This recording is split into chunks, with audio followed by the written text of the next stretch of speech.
Shad, thanks for the likes.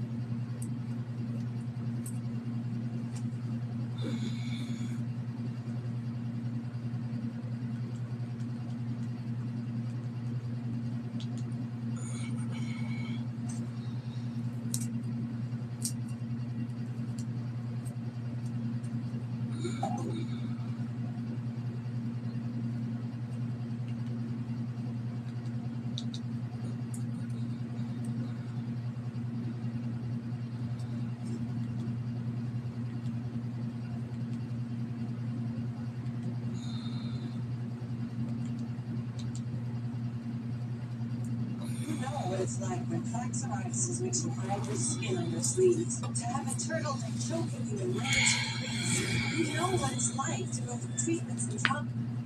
So in this video, we're going to look at check. A small routine, 6-step routine to be good daily. So I would be interested just to try it for 20 or 30 days and just watch what happens. Maybe just become way stronger or whatever. I'll be happy to show you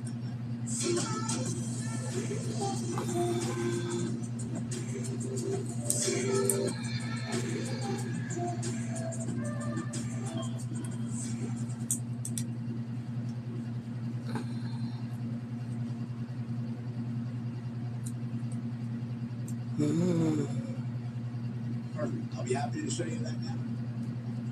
If you're watching the video, if you can post this on video, you can follow along with me. If you're listening to it, I'll walk you where it is and try to watch the videos that you can do it yourself. I want to stress this. What's up, This hey? is something that looks so simple and so easy. Did it work? And you gotta be saying to yourself, that's it. Like, oh no, it's telling me to share it to I gotta do. Is it telling me to share it to him? Is that saying she was in here? And yet so simple. And why did somebody else tell me this before? So first of all, that's a good question. You should be asking for them. But two, this is what I'm talking about non-linear. You're going to make changes to these 6 spots because it's one of the most powerful things you can do to the body to increase blood flow to and from tissues, change how nerves respond to tissue tightness, but clear toxins from your body. I'm telling you this for a reason. When you start to do lymphatic work, you do the big 6, you're going to get rid of some of that crap in the toilet and toxins in the tank, and they're going to move throughout the body until they can get out through your pee, your sweat, and your poop. Which means that you may go through a detoxification reaction, which means that you're probably going to feel good initially, but you might feel a little worse in relationship to tiredness, fatigue, lethargy, or pain, or a headache, or you may notice sickness-like symptoms. And I want to tell people that is normal. That better out than in. But I want you to prepare yourself not to freak out if it happens. But if it doesn't happen, don't freak out either. It's normal. Make sure you hydrate. I would prefer that you drink. Usually. Why are you talking? I mean, to do that. Drink some water as soon as you can after you're done, because the lymph is mostly water. Okay, everybody got that? All right. So the lymphatics work. They're fluid. And there's a law of what's called hydrodynamics. Hydrodynamics is a thing where you have a fluid, which means high fluid flows towards low pressure. The easiest way to think about that is water dam, where you have no water on one side and a lot of water on the other side. The water side, if you open up the gate, flows to the left side. Okay? So the lymphatics have a pressure system. What's one thing the lowest pressure in the body in relationship to veins and lymph is the fucking dead body. So the column above it and below it is the drain point, the lowest pressure. That's where everything wants to go. Now, when you know that, let's think, what's the furthest distance away from the column? What's up? I'm not ugly. So That's what you gotta say. The fuck. Feet to the top of the head want to go to the collarbone. Damn. So I didn't know it you was have that nervous ugly. system issues with things a lot. I thought I was a little cute. Swelling of the feet and ankles. This is the furthest distance away is the highest pressure. Right? So knowing that, we have to always clear from low pressure towards high pressure. Which means in my world, thank you. Well, shit. Somebody said I'm cute. The opposite end. You always start from the collarbone and go out. Hey, 2 people said that. 2 to 1. 6 places. With the 6 places, there's many different ways. I'm gonna go with the people that's showing love. How you stimulate them is just knowing that you need to stimulate them, and the order that I'm showing you. The most important thing is the order. Okay. So I like to show rubbing and tapping in circles. So what you're gonna do is number 1 of the big 6 is above and below. So I want you to trying to improve. How feeling? I'm in pain. Below the collarbone on one side. No, I don't remember the fighting days. And then I want you to start to tap. So like slap it and tap it. Like you're tapping somebody on the back. I'm in pain, getting ready to do my therapy. And then I want you to rub in circles. Do some circles clockwise, do some circles counterclockwise. Okay? And then people always say, how fast do you go? How deep do you go? How hard do you go? What's my answer? Yes. Just how fast do you do. Go to the other side, collarbone. So rub above the collarbone and below the collarbone, different speeds, different depths. I mean, it ain't all good. But I mean, and then do your circles. What you gonna do? I mean, what you do to me? We just keep it pushing, you feel me? We just keep going, you know what I mean? We don't be sorry, we just keep going, baby. If I'm flushing my toilet, but the pipe is blocked in the street, no sleep, you feel me? Because the street is blocked. Work. Just unclog the street. Now I'm going to go to spot number 2. Spot number 2 is I want you to go on the side of the neck to the top of the neck, right behind the ankle. What you up doing? Why y'all up? Just early. Where y'all from? It's 4:30 where I'm at. Start to rub up and down in that spot. And then I want you to lightly tap. This one you have to feel easier. And I want you to do your circles. God, that damn sweat is. Any direction. Oh, that's what's up. I forgot all about that life. My baby's just grown. That's spot number 2. So now 2 is going to start to go down into what? 1. Now I'm going to go to spot number 3. Spot number 3 is going to be at the shoulder joint, right where your chest muscle attaches to your shoulder, and that's what's called your axilla. This is the one where I'm making my medicine over here. Yeah, this gets clogged. Take your hand. I want you to Stank. Cross where the shoulder. I got a whole lot of health problems. Long story. It's not easy to explain to people, but basically, long story short, I got tumors. I got tumors in my body, and it took 15 years for the doctors to find them. So, I knew I was sick for 15 years, but the doctors didn't. It took them a long time to realize I was sick. So anyway, during that 15 years, I started learning how to heal my own body. I started learning how to heal the body, everybody's body. I started learning how to heal the body. So anyway, I still have to get up every morning and do this therapy that's what's keeping my body from getting cancer. So you need to. I do hella therapy all day, all night, all day, all night, all day, all night. Okay, through the mic. Perfect.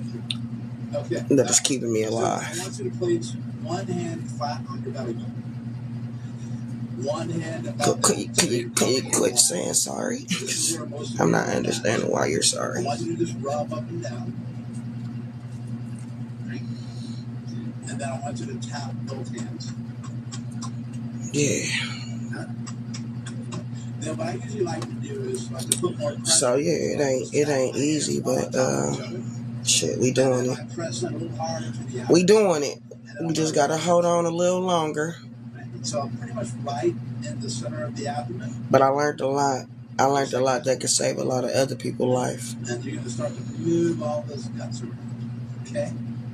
So that's spot number 4. I probably would have been doing a lot better if I had help. It's a lot of work. But I want you to find the crease of the I did pretty good for doing it by myself and keep myself alive for 15 years. And when you put your hands here, you can go. While the doctors is telling me nothing wrong with me. Go in line with the crease. It's whatever you feel comfortable with. While my family and everybody in the streets on the internet laughing at me. It's an elegant region here.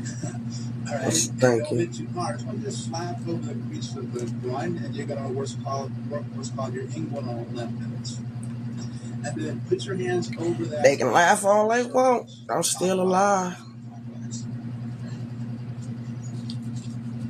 And then the last one. They come on here laughing at me all day because I be wiggling and moving. You could bend in your I don't give a damn about nobody laughing at me. Or you may sit.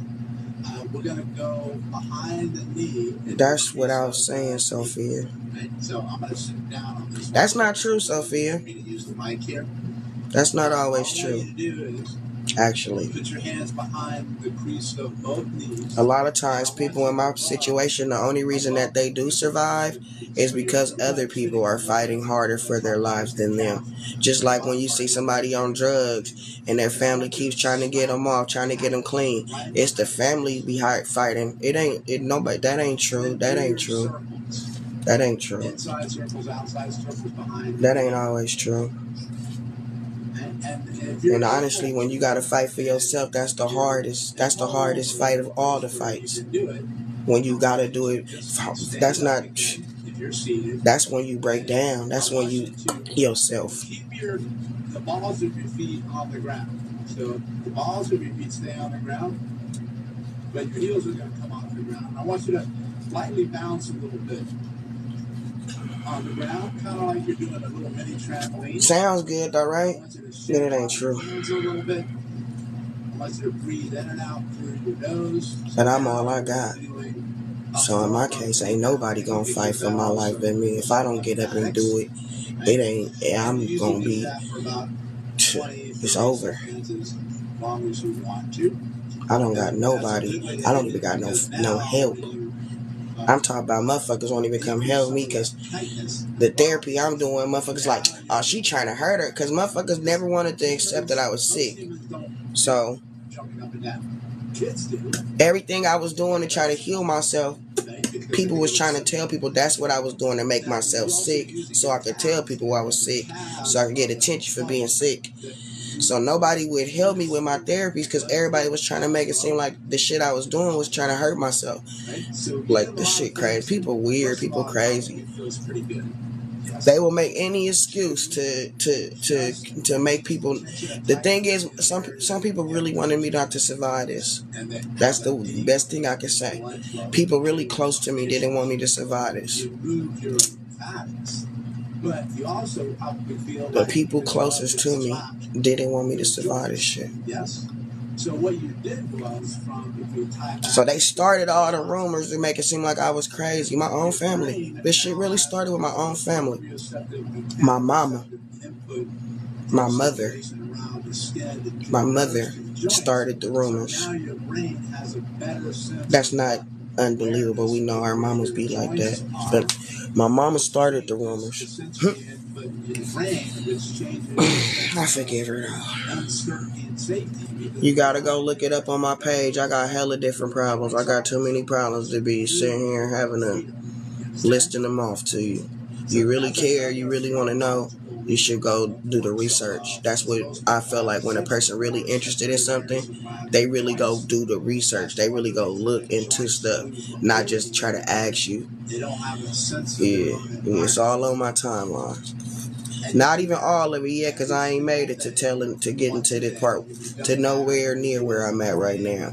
You know, it ain't about a respect thing. It's about, if you really want to know, you should go really know. Like, otherwise, it's about me understanding people just like to make you talk and waste your time and your energy, and I don't have energy or time to waste. So I don't play into those little, you feel me? People want to act like they're concerned and care and worried. If you are, take your energy, you go invest it in finding out what's wrong, instead of me keep on saying what's wrong with me over and over and over and over and over every time somebody come up in here. I don't know your I don't know what your I don't know what your acronyms mean, Scar. So you gonna have to speak English to me. That I don't know what that means. But for one, Q, why do it matter? Is you gonna come save me? Is you gonna help me? You gonna do something? I be trying to find out, why do y'all really care what it is? I do want to tell y'all, it's not a secret. It's because I'm supposed to be bringing awareness to it. I just don't feel like some people be really truly interested. They just be asking. So if you're really truly interested, you should go check it out. You should go check out my timeline. On my timeline, I got about 4 or 5 posts with my diagnosis on it. I have so many different diagnoses, so many different things, that me just sitting here running them off to you, you'll get lost. So it's easier if you actually go on my timeline, scroll through my timeline, and look at the papers where you can read it and see for yourself, and not just thinking it's just me saying it, me making it up, me just telling you this. No, you can actually go look at it. All my shit right on there, so you can see it. I guessed it. Oh yeah, what's the word? I didn't got y'all. What's the word, gang? Shit, nothing much. Just getting up, trying to get my stuff ready for my therapy, so I can detox and hopefully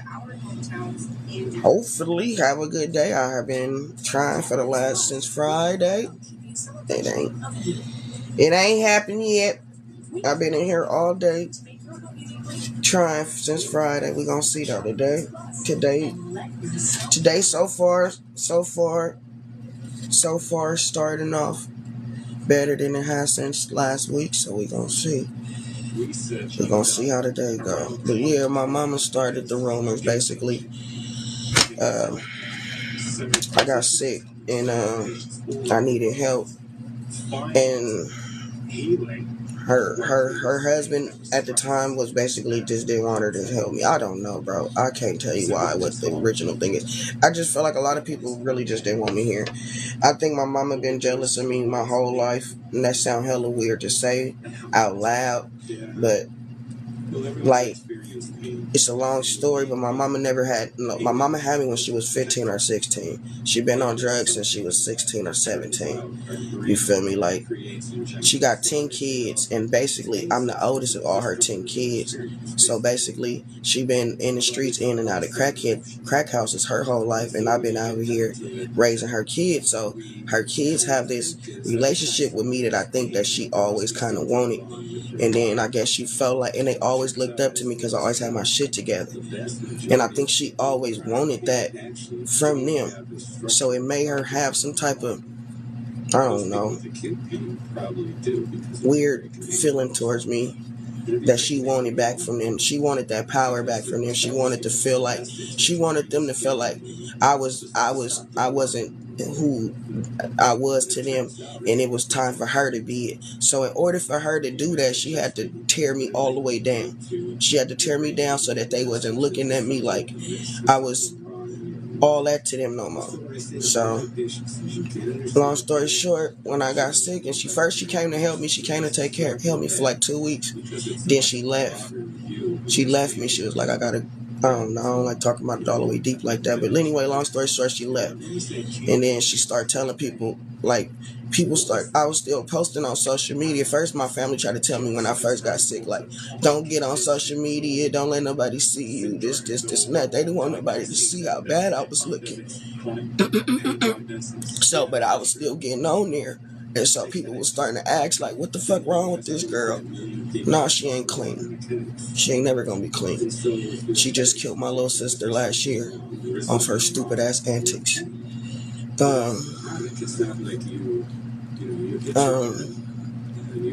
Anyway, so long story, back to the story. So when she leave and everybody starts seeing me looking bad all on social media, everybody's starting to ask, like, why nobody going to help that girl? Why nobody helping that girl? Why nobody? If you can see how she let my little sister die, you can see how she'll let me die. Why nobody going to help that girl? Why nobody going to help that girl? And my mama telling everybody, like, oh, that girl don't need no help. She crazy. Ain't nothing wrong with her. This, and that. This my own mama. Mind you, she just been here for 2 weeks taking care of me, and I can't even sit up and open my eyes. I can barely talk. But you go tell everybody this and that. So when people start trying to come help me, like, she'll try to tell them, like, don't go help her. She crazy, this, and that. So then it went from there to my brother telling everybody I was smoking crack. Just all this shit came from my own family. And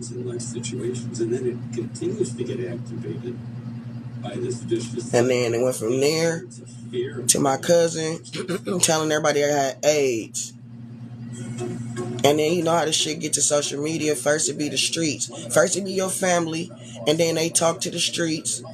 I mean, you know, then the people in the streets that know your family be talking to your family. Then this the days of social media. So then it go from people that know you from the streets that know your family, that people that know your family on social media. So people on social media asking your people, what's up with her? Woo, woo, woo, woo, woo, woo. Till the rumors just get so big, it's like the world take over. And now my whole life is circus and a rumor and a gossip. And I'm literally in here fighting for my life. And everybody just laughing, joking. Bruh, I don't think people realize, like, the sickness ain't as bad as a fight as people trying to make you commit suicide and kill yourself. That's what I really felt like they wanted me to do. That's why I really can't fuck with a lot of people, because I really feel like people twisted as fuck. Because they seen how fucked up and down I was, and they really wanted me to end myself. But the crazy thing is, the things that they did to try to make me end myself is the things that made me fight harder. Because I'm very accomplished in my life. A lot more than a lot of people that I know and that I've been around my whole life. So they tried to steal all of my glory and turn it into some fucking twisted bullshit, debauchery, straight fuck shit. Straight tear my whole name down, tear my whole identity down, tear my whole persona down, and make me go out as this crazy crackhead that tried to kill herself. Really, this is what my family wanted for me. So a lot of people was mad that I was doing all this shit to try to keep myself alive, and nobody would come help me, because people really wanted to see me down. People wanted to see me out of here. Shit crazy. People really twisted and wicked. Be in competition with you. My own son told me he want to shit on me. Like, what? He won't help me at all. Because in his mind, him helping me makes me feel like I'm up. He likes seeing me down. My own son. So you think I don't understand how other motherfuckers out here on social media can feel that same way about me? My own son telling me I want to shit on you. But everything I ever had in my life, I've given to you. But because he don't feel like it's all his and he don't have it all and he can't control my money and he can't dictate my money and it ain't spending how he want to spend it, he feel like I'm shitting on him. This is how people feel. You shitting on them, and just because you living your life doing what's right, motherfuckers wanted to see me unalived because I'm just doing what's right and trying to be an inspiration and a motivation to people that was around me. I was the only person around me that got college educated, that got out the streets, owned my own house, raised my kids, like this shit, right? I was the only person that y'all see that's actually doing it and actually trying to show other. You know how many people I got through college? How many people I wrote college papers for? How many people I helped enroll in school and get through school? Why do everybody feel like that? That's just world. That's people real hard. He telling his truth. He not lying. I know a lot of y'all kids that feel like that about y'all. They just ain't saying it. As soon as you tell them no, you ain't buying them something. As soon as you tell them no, you ain't giving them something, and you go buy you something. This a cold ass world. Motherfuckers about money. Motherfuckers don't care about love. Listening to them and understanding them and getting to know them. Shit ain't got nothing to do with no love, no titles, no family, no nothing. If he can't floss for his friends on social media because he feel like I'm flossing for my life and my social media, he want to shit on me. And that they can get better. Go ahead, you do your thing, boss.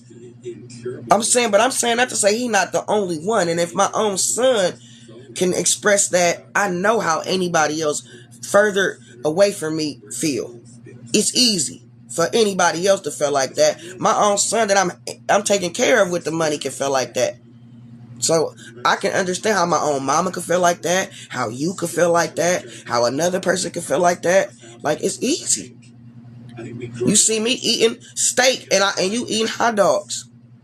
If we have pain, there's a physical cause. That's how you gotta know how serious this shit is. You look on social media right now. Every kid in the Gen Z is abusing their parents. They feel entitled to their money, to their resources. If they ain't getting it, then they hate you. Right, but nothing physical has actually happened. So help us understand that. What's going on? How does the brain? I don't know what that means, kid. Experience pain. Why? But all right, thank you. Yeah, it is amazing. I don't know what that means. Fuck them kids, boss lady. On God. Fuck them kids. Fuck them kids. Fuck them mamas. Fuck them sisters. Fuck them brothers. Fuck them friends. Fuck them followers. Wow. I got me. I got fuck the haters. Yeah, I had about, but that's why I got off of Lyrica. My hair fell out. My fingernails still ain't got back healthy from the Lyrica, and that was maybe 2018. I stopped Lyrica. Impulses have to be transformed electrically. I'm feeling all right today. Right now, I don't know yet. I don't know. It's still early. Our brain creates what we see. Part of it. I have to do my therapy and see how the day goes. I don't know. I was driving by my friend's said to see him while I was on vacation. I drove by. I never know. Every day, every minute by minute is different. That's why I really don't make no plans. That's why I don't go nowhere. That's why I can't go on no vacation. I can't go on no trips. I can't go too far away from home. I can't go sit at no restaurant and eat. I can't go sit at no movie theater. But they go to the scenes of crazy stuff, especially in the States. And they have to say, do I see a gun? So, I see a gun that's not actually there. Minute to minute it changed, so ain't no telling. I could be feeling all right one minute and be fucked up the next minute. And then your brain would switch the images to be right side up again. Because our brain creates what we see. Our brain creates what we hear. I'm still here because I'm not giving up. The young woman got up and said, "Good morning, America," which is, that's a weird thing. It's my life. She actually said, "Good morning, Erica." But I didn't know. Yeah, my vision is toe up. I didn't know that it was from there. I'm glad you telling me that. You just enlightened me. I needed to know that because I've been having a lot of problems with my vision since then. But as you can see, I already wear glasses, so I already attributed it to this degenerative issues.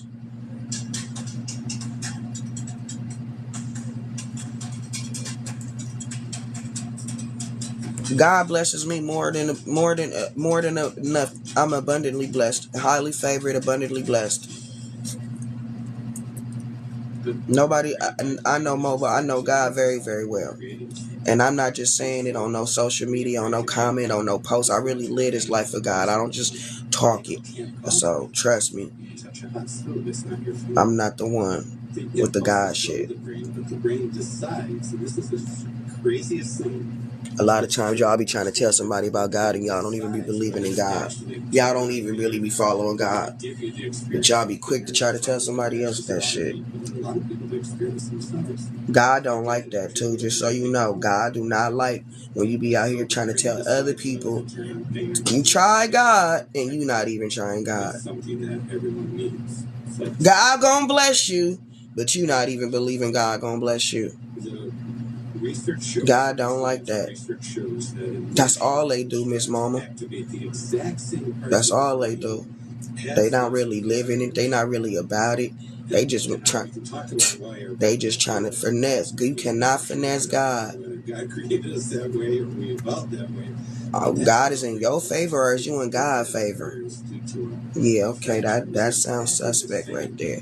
I don't really be listening to people who do all that holy roller shit, all that God talking shit. Those people I don't trust the most. If you about God, it's gonna show in the way you are and the way you act. You ain't gotta sit up in here and keep on bringing God's name into every damn fucking comment. It was definitely from Lyrica. I wear glasses too. It got to be the point. Glasses don't work. Wow. Yeah, my old glasses, my old prescription don't work no more. I have to wear trifocals now. I'ma always say that, Bali. Somebody gotta say it. That's why God is tired of us right now. He tired of that fuckery, that face shit. No. God is tired of the foolery. God is tired of being His name being called and used in vain. Can be healed. In my experience, at least, I'd love your view on that. Without using That's it. That's it. That's it. That's it. That's it. I mean, what would you say to that? Exactly. That's 100%. And we have data now showing that. I can talk about that in a second. What does contacts instead of glasses do different if I'm having a problem because of a drug interaction? Yeah, and it's ignorant. Fake, mama. Fake. They want the pills. They be the people that talk about God do not believe in God. Are making it. They don't.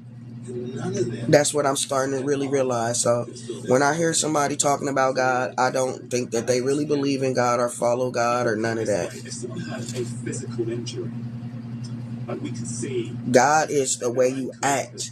God is, and so God is in how you act. God is within you. All it's just for social media, just for comments so they can look. That's all them Christians and shit do that all the time. I don't fuck with Christians. I don't fuck with people who be doing that old shit.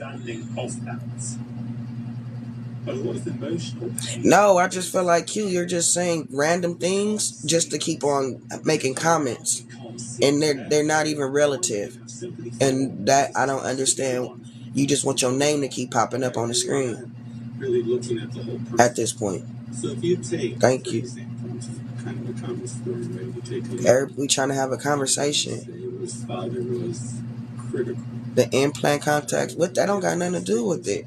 It was not. It had nothing. We're talking about how Lyrica made our eyesight better. He gonna say, "Did you try contacts?" I mean, how Lyrica made our eyesight worse. He gonna say, "Did you try contacts?" Like that was. Well, she goes up, and then when she's 15, she has a boyfriend. Let us talk about that. If you don't have nothing to add to that part of the conversation, it's okay. You don't always have to feel like you have to be in every aspect of the conversation, even when it doesn't fit. I'm over that conversation. I'm over it. Q. At this point, I'm over it. You said you was leaving, but you still here. I don't like to do that with people. I don't like that kind of energy. But still not being child support or whatever. And then she gets in I never said none of that, so I don't even know where this conversation. Now I'm really lost because I don't even know what you're talking about at all right now. And then she starts to feel that was never a part of the conversation. That's what I mean when the stuff that you're saying is very confusing because I don't even know what it's relating to. And people may look at and then you're saying I said this and I said that, and that was never a conversation. So I don't know how I'm being mean because I don't understand what you're talking about. And then I'm telling you I don't understand, and then you're saying I have a problem with it. I have a problem with the fact that I don't know what you're talking about. Listen to, respected. But I guess I'm snapping because I'm telling you, Look at it that way. I'm communicating to you. That means I'm snapping because you're not used to people being able to communicate to you, I guess. The stress. I'm snapping because I'm communicating to you. I don't understand where this conversation that you're having is coming from, because it's not the same conversation me and Sophia are having. And that the reason that you're probably having that problem is because that conversation was not involving you. It was a conversation between me and Sophia. And you know these comments are written down, so you can go back and read them. You don't have to assume what was said. You don't have to assume your responses that you're responding to anything. You can actually go back up and read the comments and respond appropriately, and not just expect me to know what you're talking about when you randomly start saying some stuff that nobody was ever talking about. I know you said you thought that's what I was talking about, right? And what I'm telling you is that I was never talking about that. So do you understand why I'm confused? I don't know if I had 1,000 viewers. I don't think I had 1,000 viewers, Milwaukee. I maybe had 100 people in here at one point when I first started. So you're upset because I'm confused because you're having a conversation that I was never having, and you're saying I'm snapping because I'm trying to explain to you that I don't know what you're talking about. Okay, thank you, because I don't want you to take it like in a bad way just because I know how to communicate, and you're probably not used to nobody communicating, so you probably feel offended by direct communication. You probably used to people just not knowing how to express what they're trying to articulate, but I'm very, very good at articulating what I need to say, and because I know what I'm saying. I'm not just saying it to be saying it or doing it to be doing it. I'm not a mean person. I'm not a rude person, but I am a very direct communicator. It's the best way to communicate, if you ask me. So I don't have a problem with you. I don't have a problem with what you're saying. I'm trying to tell you I have a problem with the fact that I don't know what you're talking about. That's what I was saying. I was trying to talk to Sophia. She was telling me about how Lyrica messed up her eyesight, and I was telling her that could possibly mess up my eyesight. I don't know what you're talking about. Glasses and contacts. We were never having that conversation. So that's why I'm saying I don't know what you're talking about. It's not to be mean or rude. I just don't know. God damn, why do I gotta be the one that be the feeling like I gotta explain myself when I'm just talking and you misunderstanding? Like, I don't get y'all. And then y'all will try to go out and tell everybody else. Y'all will try to spread that narrative to everybody else. Just because you have a lack of understanding. Because your ability to comprehend is deficient. You're going to try to make it seem like I'm doing something egregious to you. That's very, very wrong. I told you from the beginning I wasn't vibing with your energy. I did not like your energy. It's like you wanted to come in here and hold the room. It's what you're doing. It's what I said that from the beginning, what I felt like your intentions was. To make everybody leave out because you want to hold the room. You want all the attention. When you said you was leaving 20 minutes ago. No, nobody give a fuck about me, Macaulay. Nobody. Not even my kids. I can go in this hallway right now and scream for 30 minutes, 40 minutes. I don't give a darn how long I scream. Nobody will even come out their room. My body just shut down. Like I'm in the middle of recovering right now. I've been here days without eating. Can't get up and eat. Can't get up and feed myself. Nobody give a fuck about me. But those are the main conditions. But the brain can produce anxiety and depression when... What are you talking about, Sophia? Don't lose me. You gotta give context to what you're saying. The brain can produce eating disorders. Because I don't know where that just came from. So there's just so much. The fact is that if you're the reason. So for lyric, I'm still confused, but I'm just gonna answer the best that I can answer from what I think I understand. For the Lyrica, I tried the lowest dose. I never titrated up. So I just know that Lyrica has bad side effects. I don't think it matters actually the dose. I just think with the dosage, the side effects may get worse and come faster, but I think the side effects come as long as you're taking the medication. I seen somebody say something about gabapentin. I meant to answer that, but I was busy getting distracted by somebody that didn't want me talking about this. They just wanted me going back and forth with them about random shit. But I don't know if was it a particular amount or dose or nothing. I just know when I started having bad side effects from it, I quit. And for one, it wasn't really helping. It helped me for maybe the first few weeks, few months. It's often, as I've already mentioned, Yeah. frustrating because actually tools. I don't know who she is, but trains, yeah, that we learn in medical school just don't give you work anxiety. well. It don't feel good. I'm all right, Bali. I'm all right for right now at this moment. What it is Has been how important is that's when you try to kick it, when you try to get off of it, your body is addicted to it. So that's when you start getting the shakes, when you miss a dose or something like that. I don't know who that is. But I don't see much evidence of that changing at the moment. You know, when is they in here? Is they commenting in here and I don't see their comments? In fact, this was a lot about trauma and how still in many medical schools the trauma word doesn't even come up. Man, I tell them like, oh, see, that's the problem, Q. You're a kid. That's why you in here acting like this. I usually don't engage back and forth with kids, but I do love kids. Yes, my sons are about around your age, and I tell them that all the time. That it's like when you got your mom, you take her for granted. When you don't got your mom, you wish you had a mom. So that's life. Unfortunately. Oh, Scapegoat T, I'm sorry, I didn't see you in there. I didn't see your name. My bad, baby. The gabapentin gave me the shakes, and it was taken. So the gabapentin, I instantly quit that. I did that for a few weeks, maybe 2. It didn't help either. None of it helped, but it make you when you missing doses and shit, it give you the shakes, or you can't sleep at night, or whatever. Yeah, I didn't like either one of those. 60% with no pain. I didn't like either one of them. And back in the day, that was really all they had. And back in the days, older people just took the medicine. They didn't question the doctors. They didn't question nothing. They just took the medicine. So they. Bulging disc. It's all good, Q. I appreciate you, young man, for containing yourself. And now I understand why we having this back and forth talking and miscommunication, because you're a kid. It's all right, though, youngster. I'm glad you stayed in here and held yourself respectful to being here amongst adults. I appreciate you, young brother. That's a big thing. What would you say to that? That's big. That's very mature of you.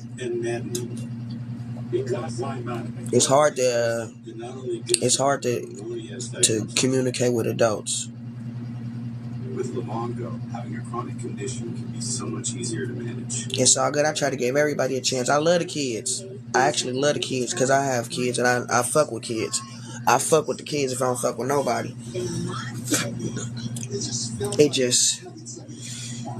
It's stressful sometimes. It ain't every conversation ain't for the kids.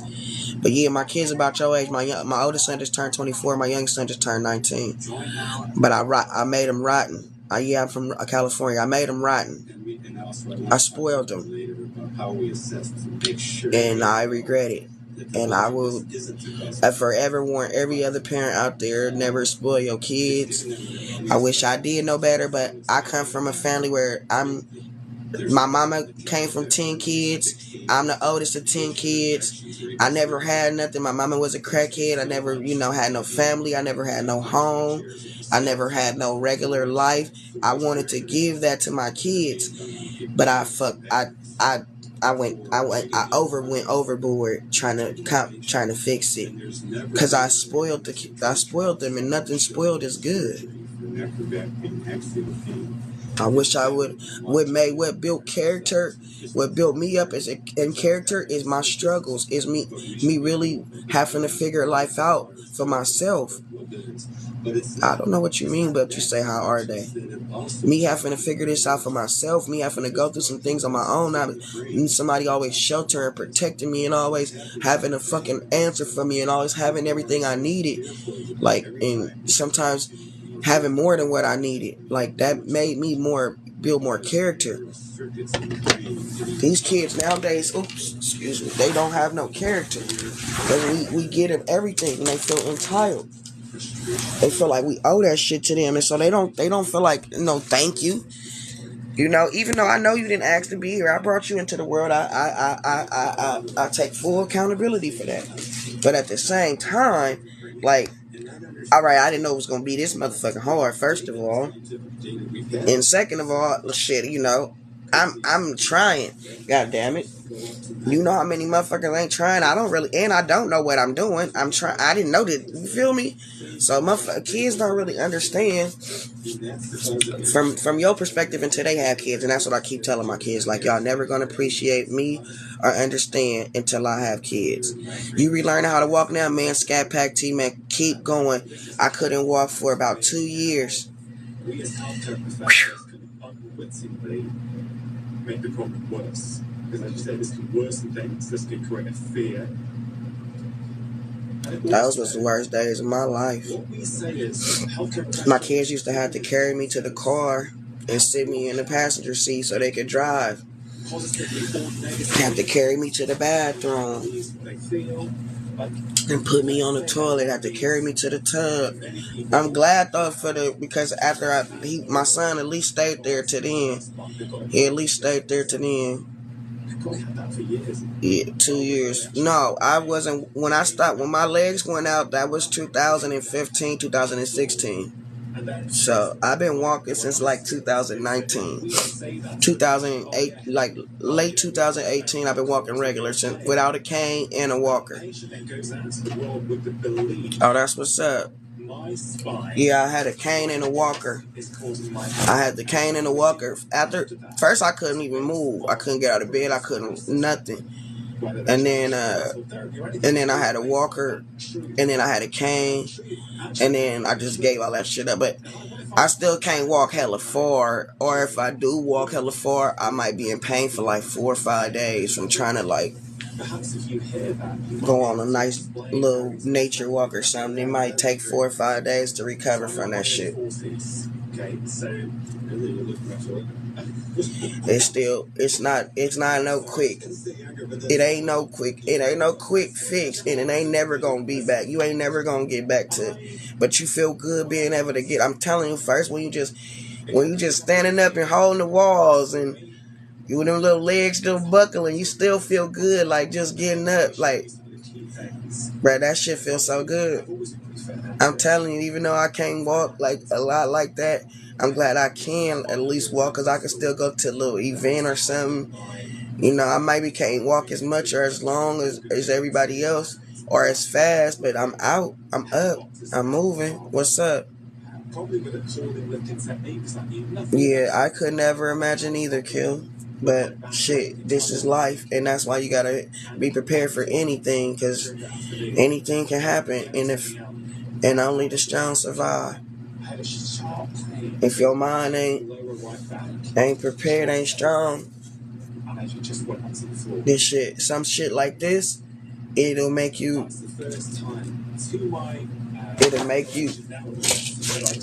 put a handful of these in your mouth and swallow. You really gotta be.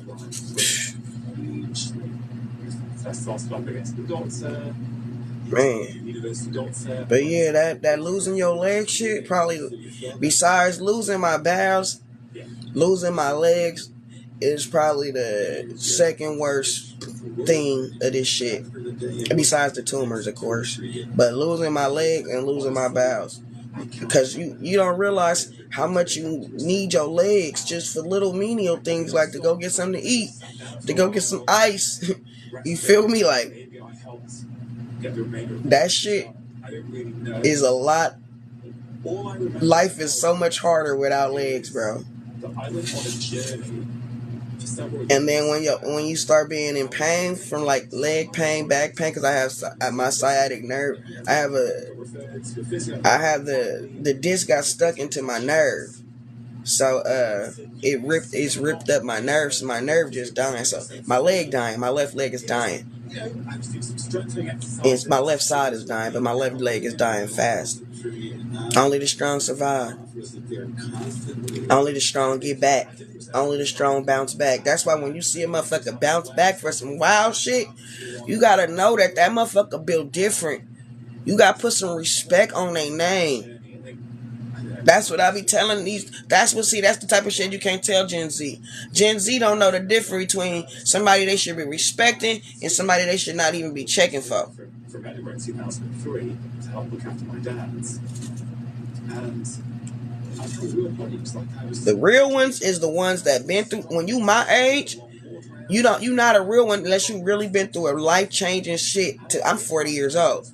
40 years old at my age, if you haven't been through nothing and overcame something big by this is the first time you can't tell nobody nothing about life. surgeon who had a consultation with me. Man, I'm sorry, Scat Pack. This would be back around 2003, 2004. And I don't mean to sound sorry. I hate saying that. I hate people say that. And I would have been, in my I hate to hear that shit. That's what I'm gonna say. I hate to hear that shit, and I hope that you stay strong and really believe that you can get your shit back up and running, nigga. Don't feel bad for yourself, nigga. That's what I always tell myself, nigga. Don't feel sorry for me, nigga. Don't feel bad for me. That's what I tell my own self. Make sure you tell your own self that, like, nigga, we getting up, we getting back. Just keep reminding yourself that. Keep telling yourself that. Don't let nothing else creep into your mind. Don't let no other thoughts creep into your mind. Because it's all about what you believe. Because what you believe will make you do the work. What you believe will make you be dedicated. What you believe will make you be committed to getting to that result. So you got to believe you're going to get there. You got to believe it, and you got to do the work, and you got to overwork. Motherfuckers be mad because I be laughing at me like, oh, why you in there? You gonna step all night doing that? You goddamn right, I can't sleep. I can't sleep till I feel better. Me and you don't got the same motivations. So push. Bro, I used to be, other people probably would have laughed at me, but I used to be training myself, walking back and forth through the hallways all day. Like, I'm gonna get strong. I know physical therapy. I have a degree in physical therapy, so I kind of was knowing how to train myself, and it be hurting like fuck. And I get my little cripple ass up in my hallway. Luckily, the walls was just enough where I could walk back and forth on, and I do that shit all day. And then I had hella stairs. I used to cry every time I had to go outside because I would have to go up and down the stairs. And then I would tell myself, no, this is therapy. I'm not crying, I'm doing therapy. I'm getting stronger. I'm working on myself. So now every time I go up and down them stairs, I feel like I'm doing something better for myself. I feel like I'm helping myself. I feel like I'm making myself better. Everything got to be positive. You got to change the way you see everything. Change the way you look at everything and push yourself for you. It really got to be for you. It can't be for everybody else to see it. It can't be for the show everybody else. It really got to be for you. That's when you're going to really push yourself to the point of overcoming the obstacle. Because you can't just do enough, right? If you do enough, you just going to hit up against the limit, right? You want to push past that motherfucking limit. So in order for you to surpass that limit, you got to push harder than what you normally would push through. You got to go extra. Like, motherfucker don't understand when you ain't in a position like everybody else to just do average. You feel me? And it ain't fair. It ain't fair I gotta do all this to keep myself alive. It ain't fair I gotta detox my body 16, 17, 18 hours a day. It ain't fair. But it's what I gotta do it. I'm gonna do it. I'm not gonna lose.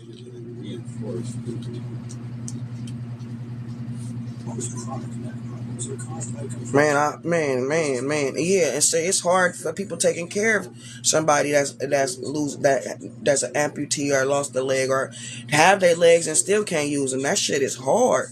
Because every time they got to get up and do something, that's you, basically. Now they legs.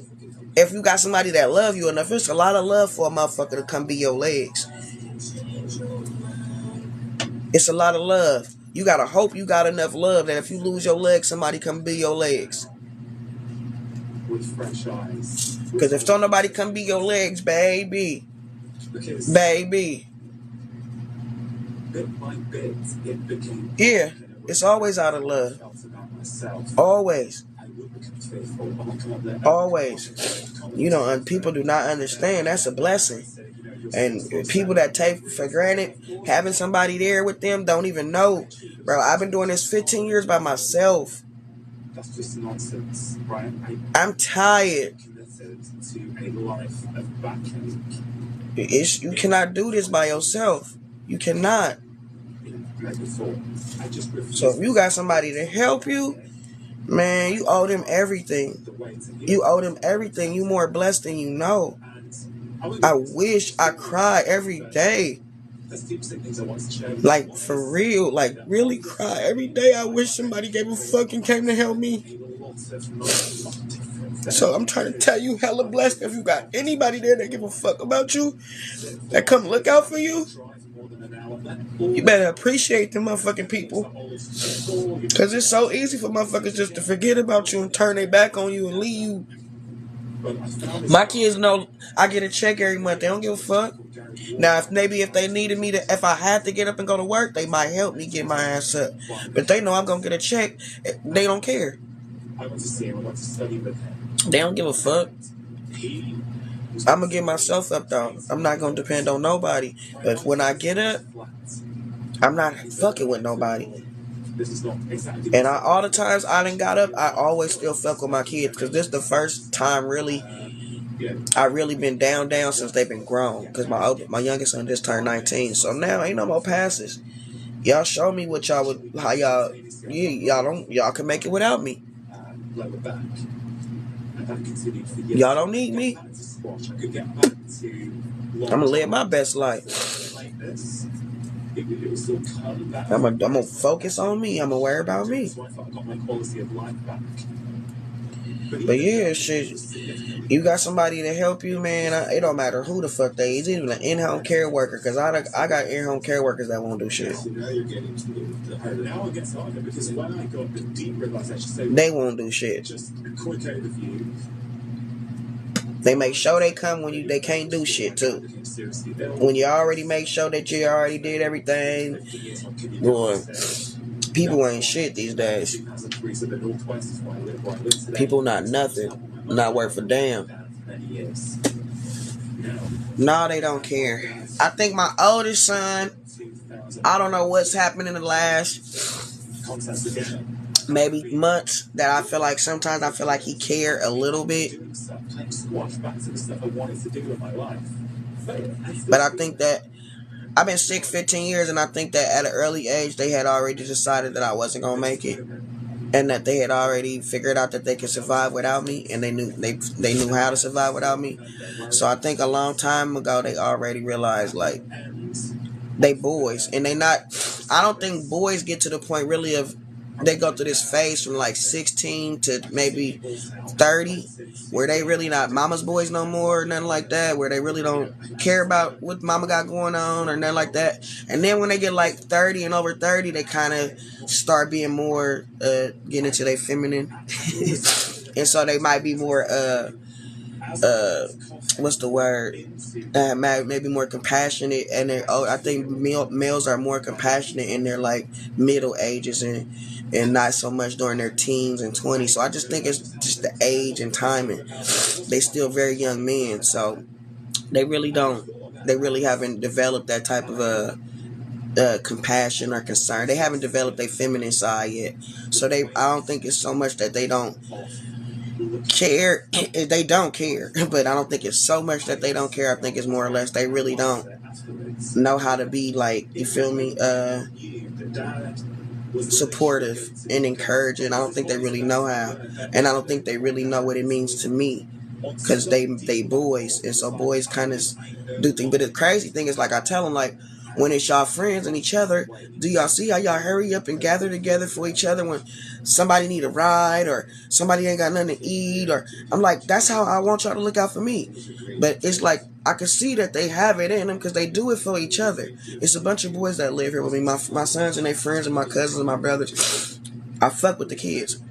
I see that they know how to do it. They do it for each other. It just, they don't know how to do it for me. I'm not a part of their circle. I don't know what it is about boys, but I just think that they have to grow up and shit. So, but I feel like my oldest son is starting to get like a little bit more, caring. But the crazy thing is, when I first got sick, my oldest son was the one that took care of me. He did my enemas and everything. Like, he did my enemas. He did everything for me. He made my food. He made my teas. He made my coffee. He carried me back and forth to the tub. And I think it kind of stressed him out. He ended up leaving when he was 16. Like, he was like, I can't be the one to do this. Yeah, but I think with kids, they don't understand the seriousness. You feel me? Like, of losing their parent until their parent gone. Especially boys, I don't think they realize that they need, like I said, they need their mamas till they like 30. Because boys go through this mama boy phase when they like to their teenagers, and then they want to be men. You feel me? Then they want to go through this proving that they're a man phase from like 14 to 30.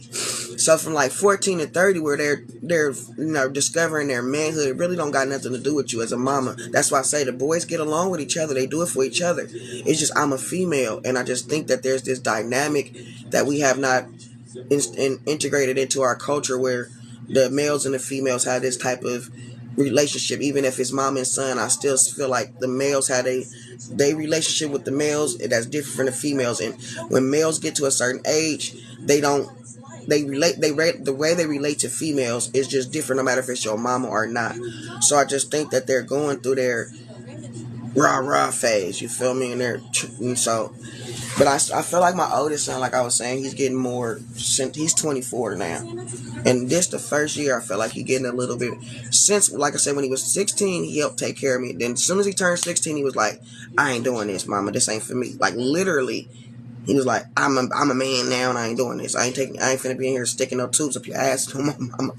And he left. He literally left at 16, but I didn't hold it against him. I didn't get mad, because I appreciated how much he did help me. And to the end of that, he didn't have to do it. He didn't owe me nothing.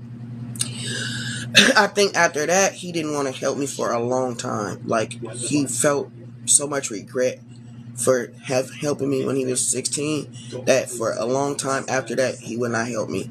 And then also, my family was telling my kids nothing was wrong with me, and that helping me was hurting me. So for a long time, they were scared to help me. My family was making them feel bad for helping me. People was making them feel like I was crazy, wasn't nothing wrong with me. So it was a whole lot of other shit that's involved in me and my kids' dynamic in our relationship that wouldn't normally have happened if all this shit didn't occur. And it came to a point where I was actually very sick, and my family was totally split apart. I couldn't take care of myself. So when my family got split apart, my kids basically felt like they needed to make alliances with people that they thought could take care of them. Yeah, there you go. You got it. I don't got to say no more. So that's basically what happened. My family thought that I was going to pass at that time too, and they thought that they was going to get checks for my kids, and they thought they was going to sell my house and get my life insurance. And so they was trying to like play on that on me, but I cashed in my life insurance, and I sold my house. And then they start telling my kids shit like, oh, look what she doing. She trying to whoop. And I'm trying to tell my kids I'm not dying. So I don't even know why y'all listening to these people. But these people not finna profit off of my demise. They want to let me pass away because they think they finna get a little check and go get some fits and a few cars off of my ending. Like, nah, they not getting nothing out of it. And most of the money I actually gave to my kids. I bought them studios, and I put them in music. They got hella big music. They traveled all over the country doing shows and everything. So I didn't just take the money and spend it on me. I actually spent it on my kids, but I wanted to spend it on them myself. So yeah, it was just a whole bunch of crazy shit with my family, like really thinking it was a money deal, a check, an opportunity. Motherfuckers just scandalous. So the reason I just got back cool with my kids like a year ago, because in 2019, 2020, I moved away from them because I felt I didn't want to start feeling to my kids like I felt to everybody else. I love my kids with all my heart, and I knew that a lot of the way that they was treating me was coming from outside influence, but I didn't want to start feeling towards them like I felt towards everybody else. So I decided to move away from them. So I let them keep the apartment that I had in Oakland. I paid the rent for them, and then I moved to Long Beach by myself. And I stayed in Long Beach by myself for like 3 years. And then I think something happened where they gave up the apartment because they both wanted to go move with their girlfriends. And then they ended up not working out with their girlfriends, so they ended up being homeless. And they was like, can you please come back? We homeless. I was like, nah, I don't have nobody there. Like, I don't. By the time in Long Beach, I had built a little network of people that was helping me, and that's how I got so much better. And I was like, I really don't want to come back there. That's where everything gets worse for me there. I can't get nobody to help me there. I don't got no support there, nothing. So it's like, we'll support you. We got your back, lying ass motherfuckers.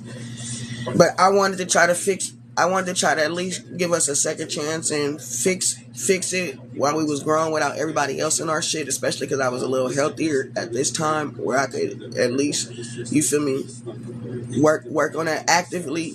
But I feel like it's only been a year, and then this year I got so sick because I wasn't getting no help, and so that just made everything back to like a bad place for me, because it's like I came back here for us to try to fix stuff, but y'all still showing me y'all got me here for what? So y'all could watch me fucking lose everything. So at this point, but I'm just willing to just go our separate ways again. So my youngest son just moved back in with his girlfriend because this month I kicked his friend out, and he was like, if his friend got to get out, he leaving. I'm like, well then you got to leave too, because his friend was basically going around here like antagonizing me because I hurt his feelings while I was sick for something about his birthday, and I was like, bro, I can't heal. I'm letting y'all stay here, but I need peace and quiet in a place where I can do my therapy. That he was going around here doing hella shit. I was like, bro, you gotta go, and not like forever. I was just like, you gotta go till I get to a place where I'm healthy enough, to not have to worry about you. So my son said, who the fuck you think you putting out? I'm like, he gotta get the fuck out. He was like, you don't run. This is my son telling me, you don't run. I was down bad like a few weeks ago. So he thinking I'm down bad. No respect. He thinking I'm down bad. He like, yeah, you can't tell nobody shit. Ain't nobody listening to you around here no more. I'm like, oh, you think I'm down bad like that? I'm like, you got this shit fucked up. You can get the fuck out. Your friend get the fuck out. You get the fuck out, and your girlfriend get the fuck out. Y'all all get the fuck out my motherfucking house. I'm choosing my life before any motherfucking body. Yeah, all y'all get the fuck out. So my youngest son called himself getting an attitude. He came in here and robbed me for all my shit. He didn't rob me. Got himself getting an attitude.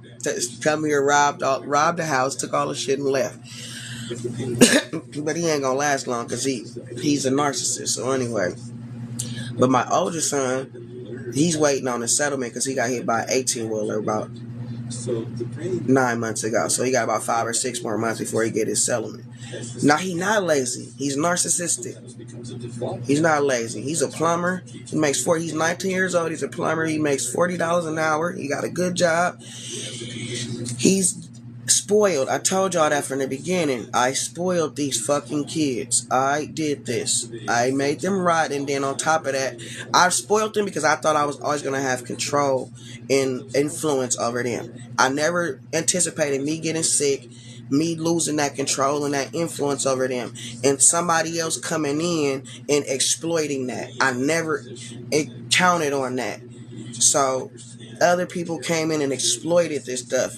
So I now have a narcissist on my hand, a fucking stone cold narc, hardcore, and he will tell you I'm a snake, I'm the biggest snake, I'll snake any damn body, because he think that's me. So let me say this: when I was sick, I was teaching them survival, right? Because I really thought I was gonna pass too, and I wanted to make sure that I didn't leave my kids without knowing how to survive.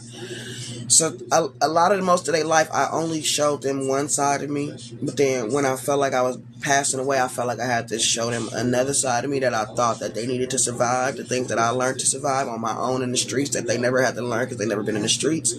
I introduced them to some things as I thought that I needed to because I didn't know what was going to happen to me. And he was maybe too young, but at the same time, I felt like it was very necessary. I wouldn't change it. It just, he turned into a monster. Those things that I taught him turned him into a fucking monster. Shit, yeah, the devil got my baby. Yeah, the devil got him. Yeah, they always say that when you set boundaries. Yeah, the devil got him. He be alright though. He'll learn. Devil, he'll turn himself loose. He'll get tired. He'll figure it out. And that's what I had to learn. I can't. And that's why I let him go. That's why I didn't want to let him go and let his friends go, because I be feeling like I got to hold on to them. I can save them. But God had kept telling me, even before this, like, I need to let that one go because that one has no respect. He's very entitled. He's very out of touch with reality. He's very disrespectful. Like, he don't let that, stop holding his hand, stop saving him. God kept telling me that one, that snake, that demon, let him work on that demon. God kept telling me, let him have that demon. So I'ma let God handle it. Yeah, that's it. That's all I can do is focus on myself. And that's what I be feeling like they don't deserve me either. But then my babies, I love them with all my heart. What you said about if you're running across a field and you hurt your ankle, whether your brain decides to give you a So I don't know how to feel like my babies don't deserve me, but they don't. But I feel like that about all these kids nowadays, though. The kids with good parents, they abuse them. The good parents get abused. And then the bad parents, that's why I should have been I should have been like the rest of these people. Sometimes I tell them that I should have been like everybody else. Maybe I would have. Maybe it should be different. But they pain patches. It do hurt. It do hurt. It hurt and it don't hurt at the same time because I'm a human. You feel me? And I understand that shit. We all just humans, and they all going through their understanding of life and figuring out life. So I really don't take it personal, so much to make it hurt me so bad. It's unbelievable, but at the same time, it's just like it's life. And at the end of the day, it's going to hurt them more than they think it's going to hurt me. I'm still getting my joy out of being a mama. They're not going to steal that from me. You can't steal that from me. You just ripping yourself out of opportunity to enjoy me. I still enjoy y'all, even when y'all ain't perfect and ain't the best, and you feel me, ain't doing what I want y'all to do or being who I love y'all. Unconditionally, I love my kids unconditionally. Nothing can make me love them no less. I don't have no expectations for them. I don't try to control other people's, like, you be who you be, and I realize that's how you fuck with me. So that's what it is. I'ma fuck with you how you fuck with me. My kids are not, but I love them motherfuckers. I love them dudes. Yeah, exactly. They gotta grow up. They kids. I'm not a kid. They kids. So they gotta realize. You feel me? This for them to realize. And I understand that, we all have to come to our own realizations in life. Nobody else can make us. And I think a lot of times situations like that don't come full circle until they have their own kids. Until they see how much it takes to go into this, how hard it is, and how much you don't owe these motherfuckers. Then they gonna realize a lot of shit they thought I had to do for them, I didn't have to do.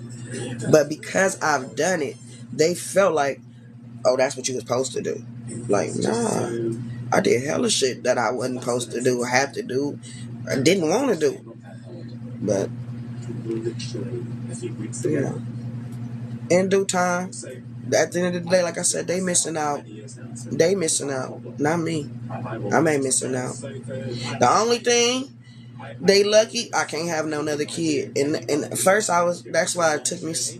a little while to things in the journey, therapy, get to where I am with my surgery, because I for sure can't have no more kids. They finna take out both my ovaries. I can't even have a surrogate. So I can't have no more kids. Listeners of the show will know that I've spoken about my mum several times.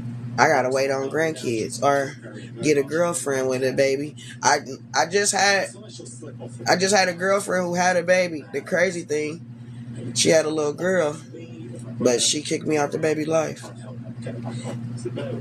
Well, long story short, she was playing me the whole time, basically. Even though my back has been healed for years, but I was taking care of the baby.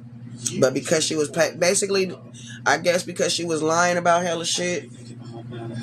She didn't kick me out I guess she kicked me out the baby life. She was lying about hella shit and then she got busted. Long story. I don't know how to explain it. It's a crazy ass situation though. Invariably, the next day I feel a bit of tightness, and then it would go. Yeah, that's how my youngest son is. That's why we can't get along at all. That's why he want to shit on me. Kind of makes sense based upon the narratives that we pick up. But a few weeks ago, that's why he want to shit on me. I was in my kitchen. I got a call from my brother. It was about look.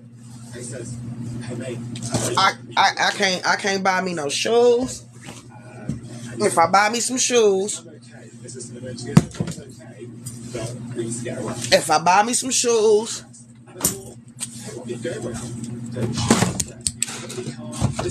I'm gonna tell you what started the phone.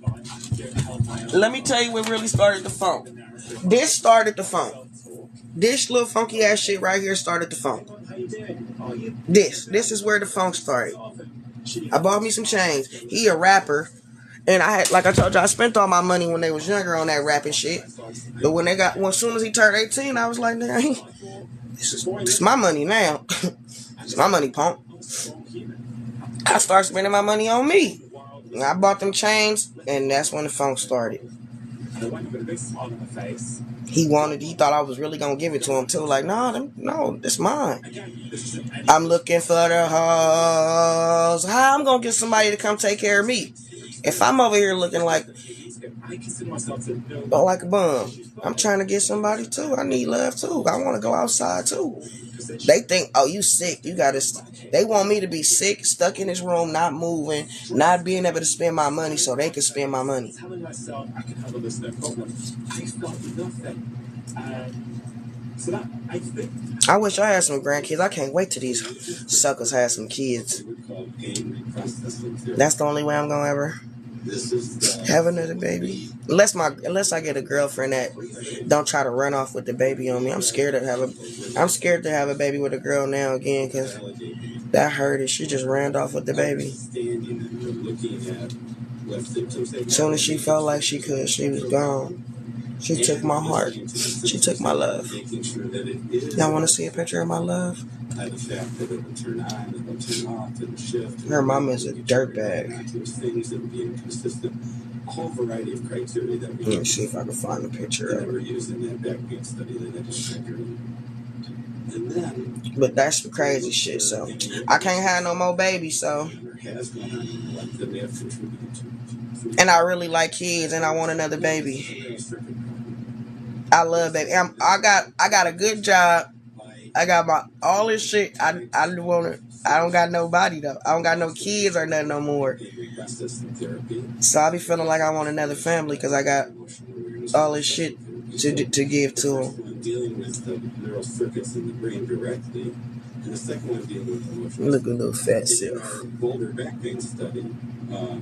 But I can't see her no more. Her mama hated on us. So they were My baby. There were 45 people randomized to our arm of the study. Of the 45, I evaluated all. She looked like a boy right there. 43 had nothing wrong with their back. Structurally, nothing wrong. Good morning, what's up? They had MRIs ran out. Yep, I was trying to have another baby, another family, another life, and disappear on their ass. 43 out of But that didn't happen. You think so? Don't tell me that. Don't do that to me. What's up? Good morning. Don't do that to me, Q.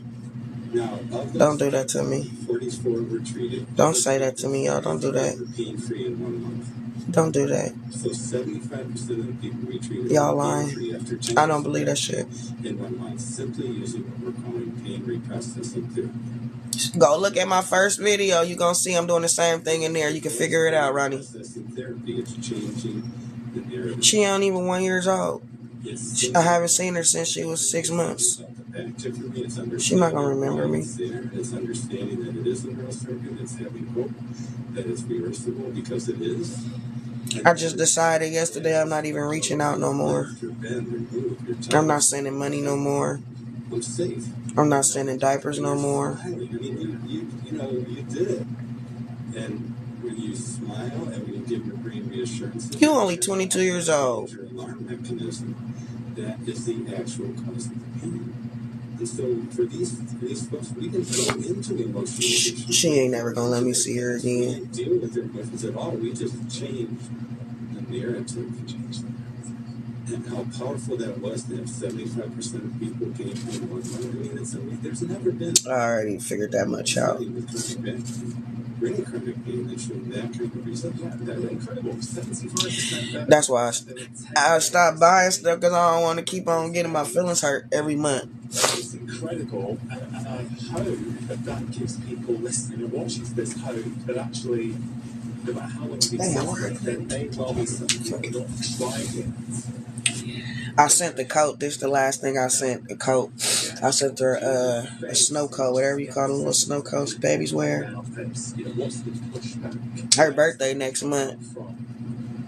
But I know this is real, because yeah, no, because I'm also, I don't, again, she not gonna remember me. it was pain reprocessing therapy. I didn't know. I got pictures of her. No, she won't send a picture or nothing. Everything I've seen the page, it's like, no, just She won't send a picture or nothing. have the same experience. You can choose. Even when it was cool, like before I stopped going out to visit her every month, like she would only like FaceTime me when I send money. I literally had to pay for a FaceTime call every time. Yeah, but that's step one. And then it's, November the 12th, her birthday, November the 12th. and it sounds silly to talk to yourself and give yourself affirmations. How stupid is that? But those are Exactly. I'm trying to treat myself with the money now. Our brain is neuroplastic. And when you're giving yourself these positive messages, I don't know, LJ. I think it's because, all right, so first of all, I met her. She was 4 weeks pregnant. She did IVF. When I met her, she was 4 weeks pregnant. And I should have knew better that obviously she had some intentions on having a family with somebody, because ain't nobody finna just make a baby by themselves and plan on raising the baby by themselves. But I believed her that she just wanted the baby because she worked at Amazon and she was just having the baby because Amazon was paying for it. So I went along with the narrative. But I think that was the first problem, was that she was probably intending on having that baby family with somebody else. But she told me when I met her, we talked about it. It was, we came to an understanding or whatever, I thought. But also, I was hella more sicker, like a little bit over a year and a half ago. I was much sicker. And she was trying to say that was the excuse at first. Like, oh, you can't be around a baby if you're sick. So I got much better hella fast just for the baby. And then she started acting weird and crazy. Like, every time I call, she wouldn't answer. Or she'll tell me to come all the way out there to see the baby, and I'll go rent an Airbnb and buy a plane ticket and get a rental car and go out there, and like, she'll barely want to come bring the baby. Once I get there, she'll start acting like she all of a sudden don't want to come. Then it come to the point that I was like, all right, we can't keep buying Airbnbs because that's damn near rent. So I was like, I'll just help you get a place. So I help her get a place. She wouldn't even let me come to the place. She making me come. When I come see the baby, she telling me I got to get rooms because her family there and her family don't like me. So I'm getting a room for like 3-4 days. I'm barely seeing the baby for 8 hours. I'm there for 4 days. I barely see the baby for 8 hours. The one time for 6 hours, it's because when she came, the baby was crying. She only brought the baby. First she told me she wasn't even bringing the baby. Then I guess she couldn't get the baby to stop crying. So she bring the baby. I put the baby to sleep. And they fell asleep. And then when she realized they was sleeping, woke up, she left. The next time she brought the baby was crying. As soon as I put the baby to sleep, she left.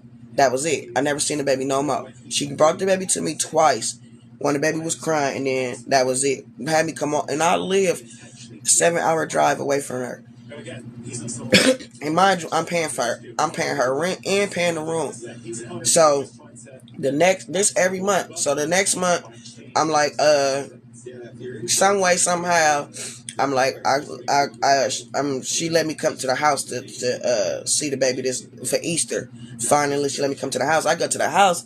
The house, I paid for this house. I'm like, what the fuck is this? I don't know what the fuck she was living in. It looked like an abandoned trap house. So I go there. I cleaned up that whole house. I bought all furniture, curtains, towels. She ain't had no sheets, no nothing. I cleaned the whole house, put everything in the whole house. She wouldn't even let me come back. She told me I couldn't even come back to her house. You mad? I'm mad. And I only did it because I couldn't have my baby. When I get there, I get there that night, the baby like, I'm like, bro, why you didn't tell me the baby was sick? I didn't know she was sick. I'm like, how would you not know the baby's sick? She ain't just all of a sudden get sick when I got here.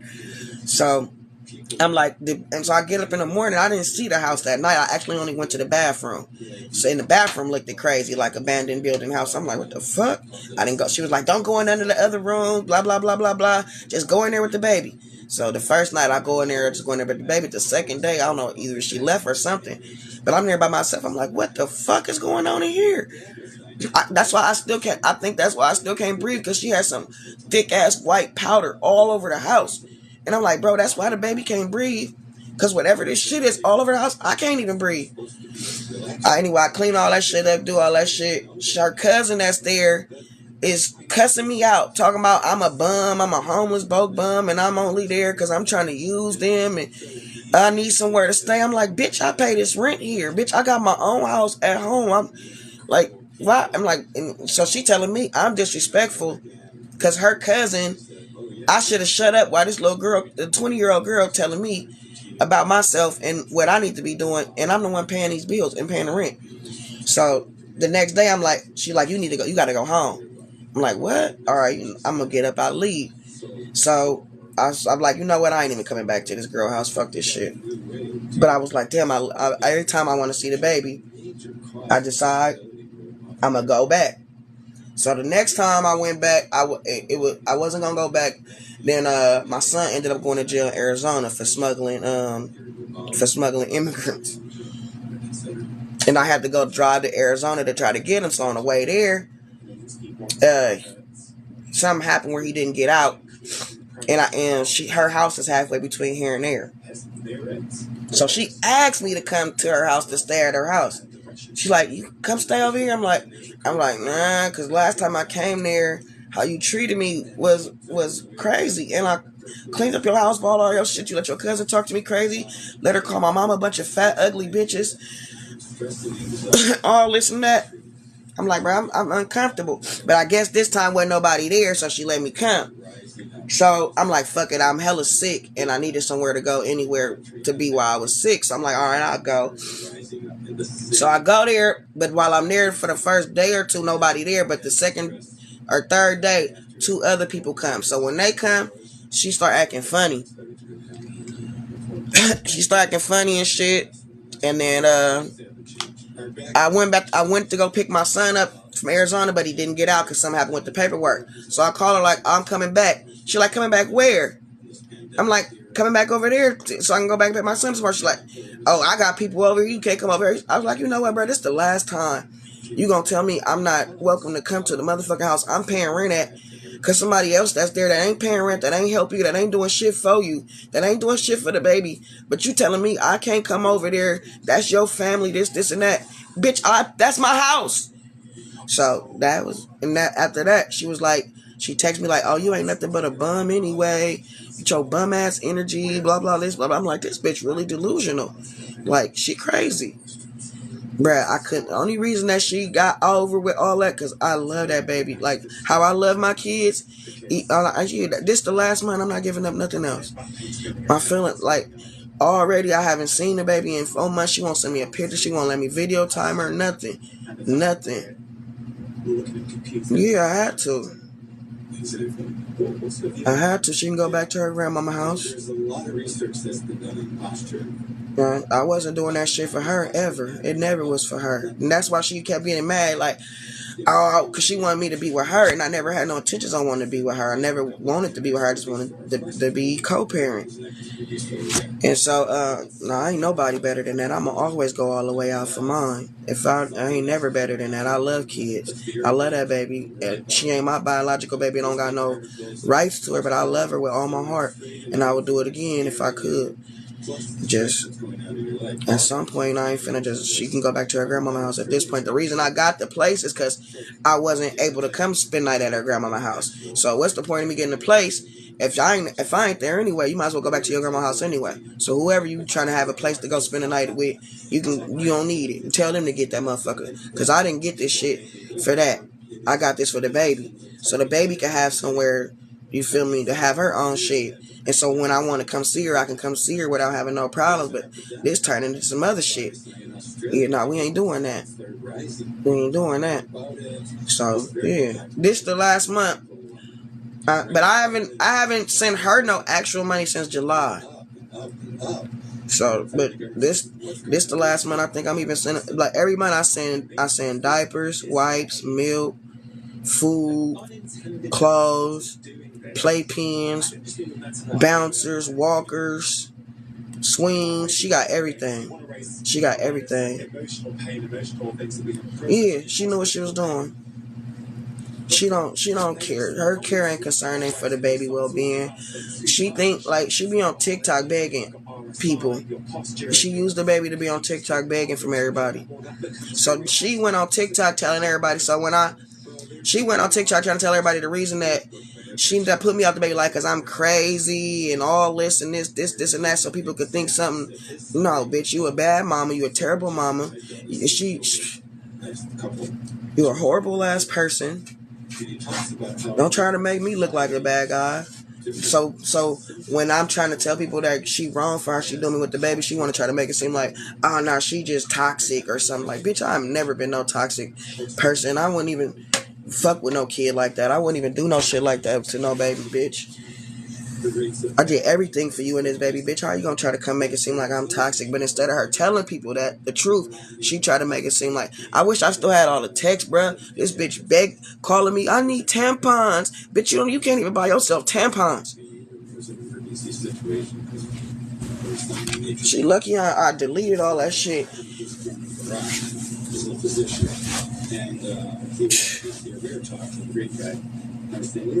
Yeah, the thing is, I just don't want Carmen to come to the baby, and then I don't want it to. I know I fucked up because she mad at me now, because I don't give a fuck at this point, but I couldn't hold my feelings in no more. But I don't want no Carmen to come to the baby because of her, and I hope it don't get to a point where the baby be in a bad situation, and I hope that if she do that, she'll call me or let me help if something was really fucked up with the baby. But I know she's so selfish and fucking evil ass bitch and she jealous of the baby because the baby pretty.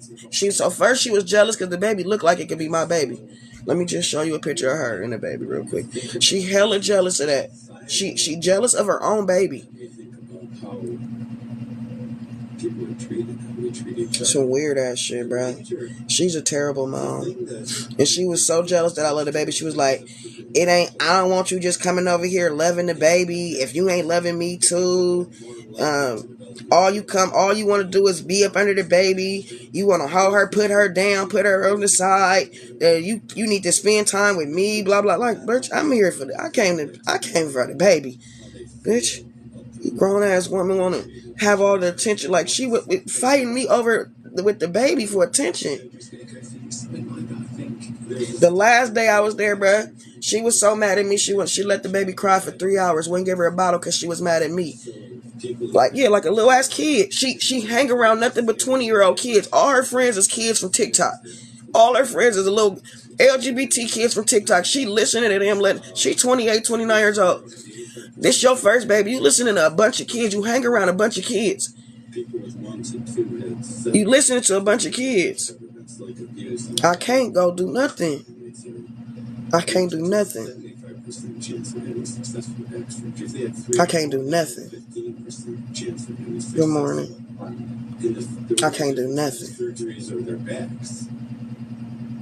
This had to do with adverse childhood events being powerful forces. I can't do nothing Still affecting me all those years at all. What you said about culture and how we have different cultural expressions. I'll be praying though, even though I hate to say praying, because that shit be feeling like a waste of time to me. It rings true, and I think it's something that. Where's this picture of my boo-boo at?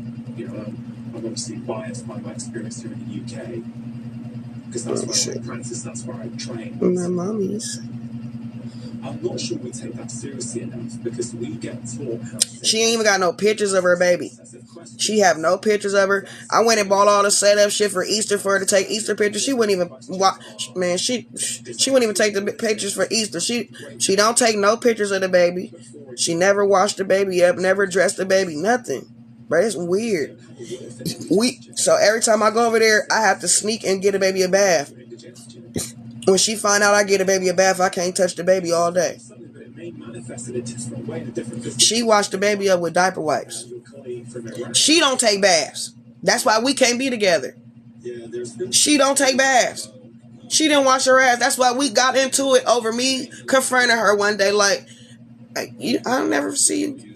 I don't ever be seeing you getting in the shower. That's where all this hatred started from. I swear to God. All this started because I said, I never see you wash your ass. Yeah. And she got mad. That's where this shit hated. No baths.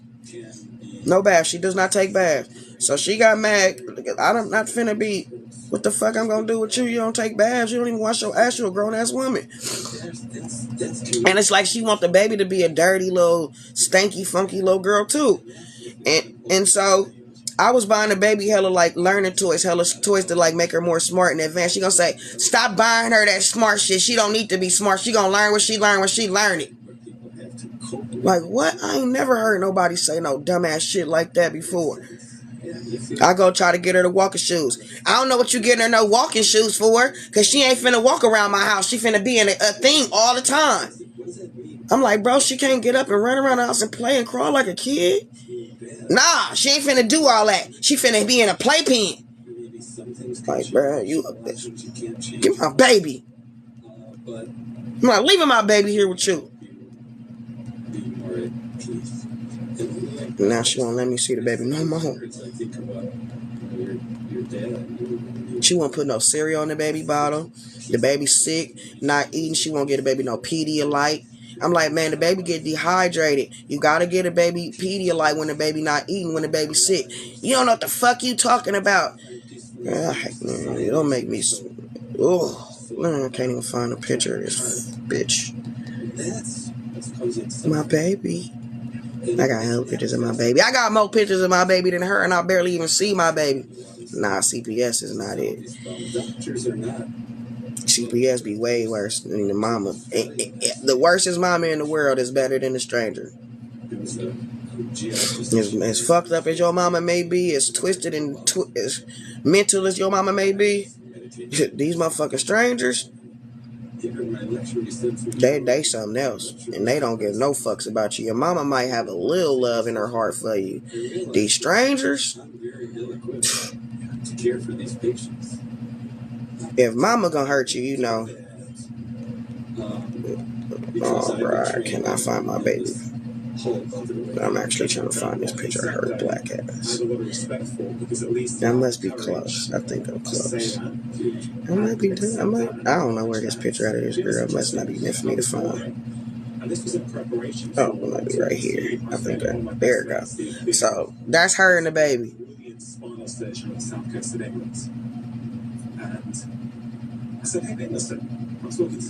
So you see me and the baby? You want me to show me and the baby again real quick? So that's her and the baby. In your view, what is the most important therapy you give your patients with chronic pain? Because, he's a super specialist. People, they've got chronic pain, you can't get ready to get with it. And then that's me and mommy. Actually, they said to me, said the most important thing. So she hated the fact that the baby looked it like she was my baby. She hated that. And I showed her that. She hated that, and it ain't no relation to me. He's a great guy. He's a brilliant surgeon. She got a beautiful little baby, so adorable, so gorgeous. She hated that. From our baby pictures looked alike. She's so cute, huh? Don't like me.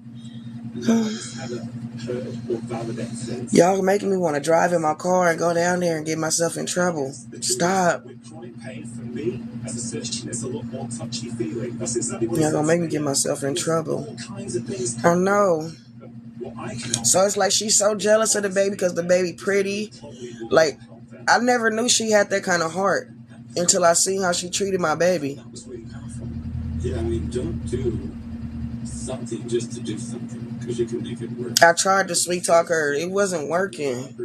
I did. I tried for like 6-7 months. I did. I ain't good at faking very much. And then the more I tried to sweet talk her, the more she thought I was like a sucker. The more she thought she was finessing me. The more she thought she was getting over me. The more she thought she was punking me. The more she thought she was playing me. Like, it was just like, fuck. It wasn't. Thank you. I miss my baby. That's an evil bitch.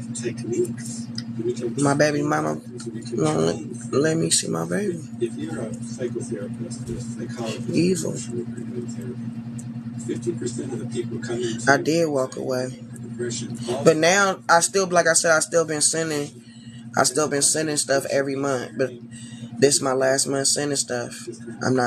I think I'm gonna send something for her birthday. I think I cannot not send it for her birthday. But after that, I'm gonna stop sending stuff every month. I don't have no choice but to walk away. I walked away, but every month I send stuff from Amazon. I believe God got this too, Cicely. I hope so, cause I really don't have no other connections to this girl. None. And we live 600 miles apart, so it's not like I could just run over there or do something. The reason I moved far back home too is because I didn't want to get myself in no trouble. Because I'm very impulsive and emotional. I'll fuck around and get myself in trouble. Yep, she always say she gonna throw it all out, but she don't. Well, the smart stuff I give her, she gives it to her sister's kids. The like advanced stuff I get her that teach her how to do her ABCs and like anything I get her that teach her how to be smart, she gives it to her sister's kids. Talking about she don't need that. She gonna learn what she learn when she learn it. She don't need to be smart. It's a real scientific robustness, which ultimately is what's needed if we're going to change the profession. I want to get into some of these therapies in terms of what people can actually do. So, I don't know. Hopefully, something happened. Beautiful illustrations of how powerful the brain is. She mad because she's jealous. She's jealous that she wants the relationship, the love that I have for the baby. She wanted to be for her. And the crazy thing is, I honestly went out of my way and started trying to like love her, because I felt like if I love her, then maybe it'll be some love in her that she could pour into the baby.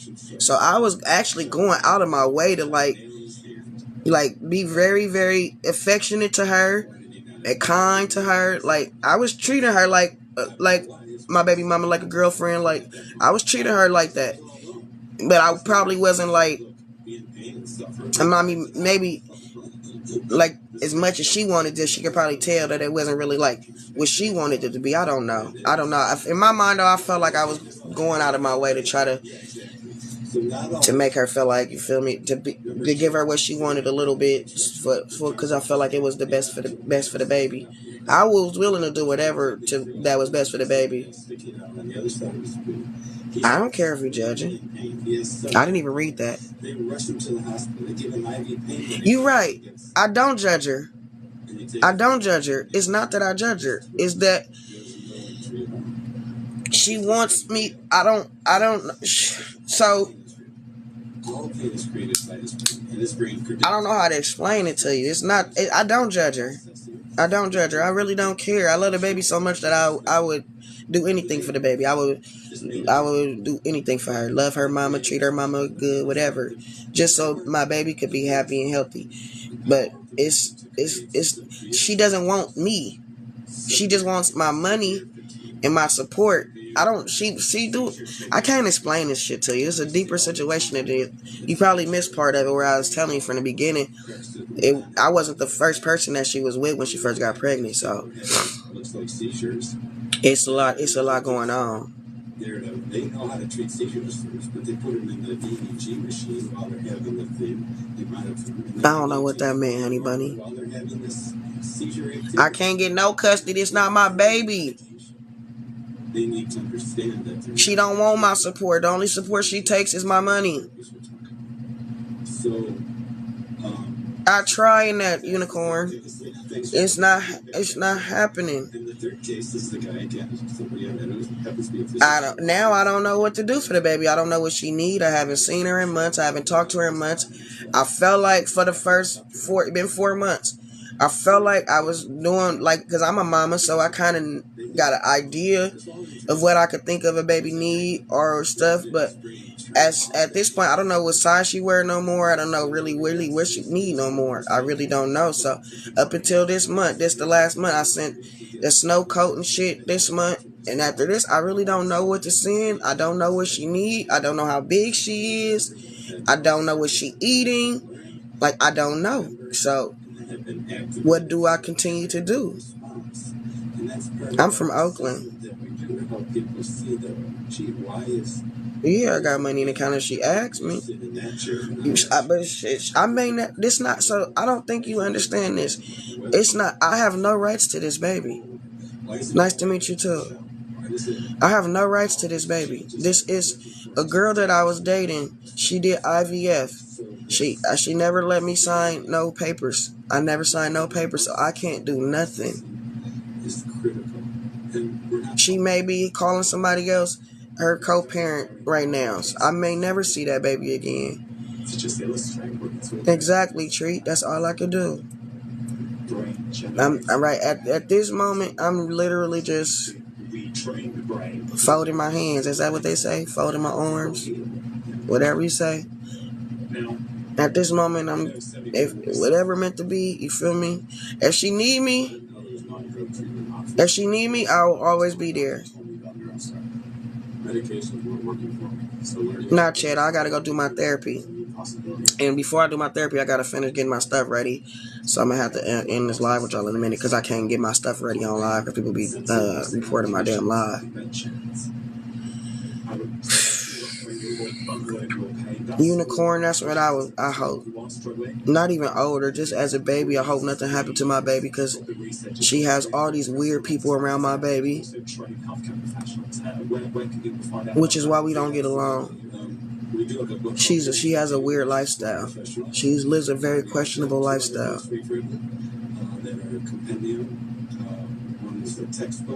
But she had the baby for all the wrong reasons. I got one. I can't smoke it on here though. That's why I'm finna cut y'all off in a minute. Exactly, Treat. That's why we get into it all the time. I'm like, bro, you out here chasing cat and shit, and you got a whole daughter, bro. This crazy. So she'd be like, when I say stuff like that to her, she'd be like, why are you trying to down talk me in front of my daughter? I'm like, I'm down talking you because I'm telling you that you're supposed to put your daughter first. That's what she say. I'm down talking her and I'm toxic because I tell her shit like that. Alright, 2 times, Unicorn.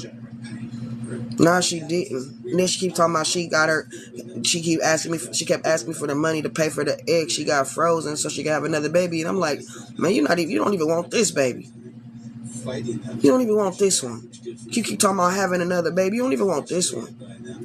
No, she don't like the truth. She hate the truth, Bob. Trying to figure them out, going to all sorts of practitioners and therapies, and then it ain't gonna be smoking right if I'm doing all that shit.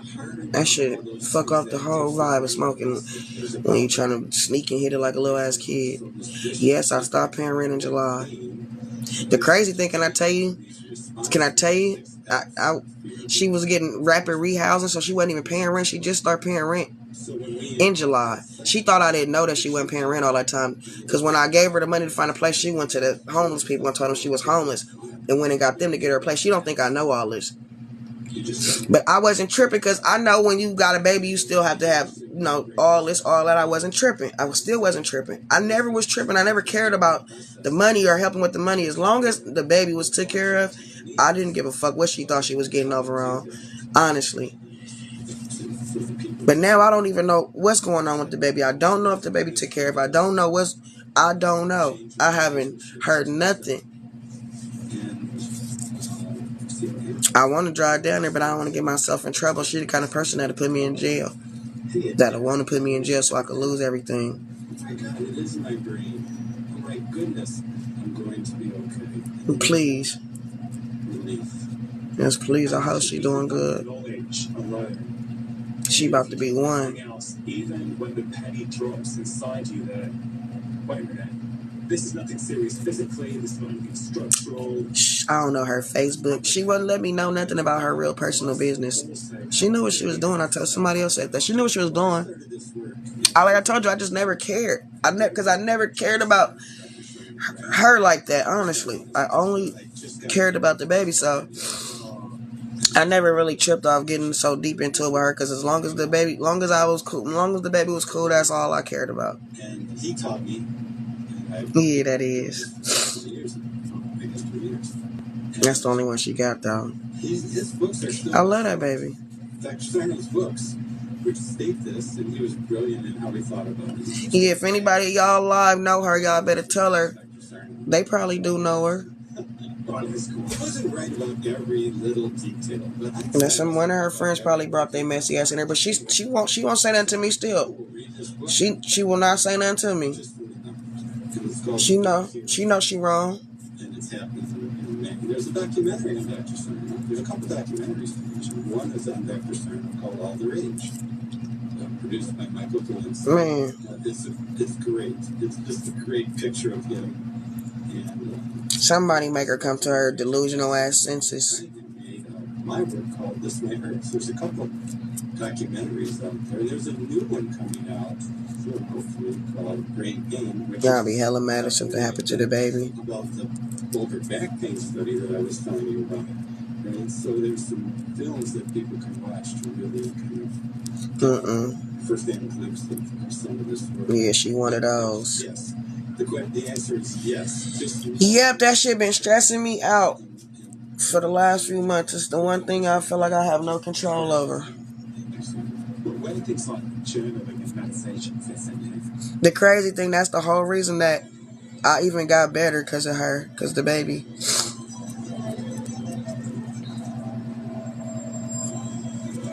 Man. So her friends must be in here. That's why that womp just came. Them her friends, trust me. Somebody she know up in here. They don't care. They all a bunch of dirty thoughts. Her whole crew is dirty thoughts. They do sex magic. They into witchcraft. I found out she into witchcraft. And she used to be a stripper at a strip club in Texas. So she into all kind of dark, weird ass shit. Come to find out. You got beginning to start and challenging gotta sit by and watch because I can't do nothing. The pain is not the enemy, is their message. So if you have a child lying in bed fearful, I want to go make somebody pay somebody to mollywop her ass. I'll drive out there and park around the corner. She don't know who I am. I'm from Oakland. She don't know how we fuck with it in Oakland. She just lucky I can't hurt my baby mama because my baby need her. But if this was my old self in my Oakland, if I was my old Oakland self, bro, I would have hurried up and pulled up with somebody down there and parked around the corner, had them bop, bop, bop, bop, bop, drove right back home. So this is this pain reprocessing. She lucky I ain't my old days, my old self. Of mindfulness meditation type practices in this work. And mindfulness, I've been teaching. I got control. I'm angry. Believe me, I'm angry. There's no study mindfulness in general. In general, we gotta do better by the kids. They deserve better than these fake ass, fuck ass, ex-stripper mamas. Particularly helpful in reducing. You gonna tell me? That's how she would always threaten me every month too. Well, I guess I'm gonna have to go back to stripping. Particularly helpful acceptance and commitment therapy. Now I'm damn near ready to just be like, go, bitch. I feel like she ain't gonna be happy unless the baby going through some fucked up shit. That's where I feel in my heart.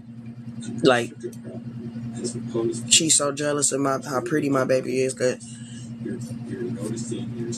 she don't want her to have a better life than her. What kind of mom is that? It's uncomfortable, and you're interpreting those sensations as being dangerous because there must be something wrong. Smelling up the place with her funk ass. You have to reframe first. Yes, you have to Bro, categorize. mind you, her water don't even get hot at her house. The one night she take a bath, out of the 5 days I'm at her house, she's sitting there for like 2 hours. I'm like, okay, she washing that ass today. I get up and get in the shower the next day. The water is cold as fuck. You sat in there for 2 hours in the swimming pool? And observe it. And just watch it. And not try to fight it and be frustrated by it and set that aside. So you telling me when I got here last night and you was in that bath for 2 hours, you was in cold water? It was cold when you started. And you was in it for 2 hours. Oh, it just went down. Oh, that's interesting. Oh, it moved on. Nah. All of a sudden, Girl, as you said, it dropped. you don't got no kind of home training. And see that? I be thinking that come a lot from people who raised by their grandmas. Because you know grandmas don't really get up and wash their butt every day no more. You feel me? They might. You know, because they old. So I think maybe she think, because that's appropriate for grandmama. You know what I mean? Like, wash day, you feel me? Like, nobody taught her. I think nobody just never taught her, like, proper hygiene because she grew up with her granny or whatever. I don't know. I'm giving her the benefit of the doubt. But I know she used to be a stripper, so I know you've been around a whole bunch of women, so I know you I don't know. Listen, let me not start acting like I know because I don't understand. I don't know how you smell like that and won't walk by somebody and sit down and don't think they supposed to say nothing. Or think I want to engage with you in an act of intimacy. And I can't even breathe. No. So, yeah. Smelling up the whole place. Won't have my baby up here stinking. My baby don't want to take baths with diaper wipes. My baby want to get her ass in a tub and soak it. And she won't smell like lotion and stuff when she get done. She don't want to smell like milk for 2 days. That's not how a baby smell. That's stink. Y'all young mamas think that's baby smell. That's stank. Think y'all could just take a diaper wiping? No. That fucking every time you take a bath, that's why the baby ain't sleep. She always wonder why the baby don't sleep. You don't give her a bath. Give her a bath before she go to bed. Give her a bottle. She gonna pass out. She up all night because her ass itching.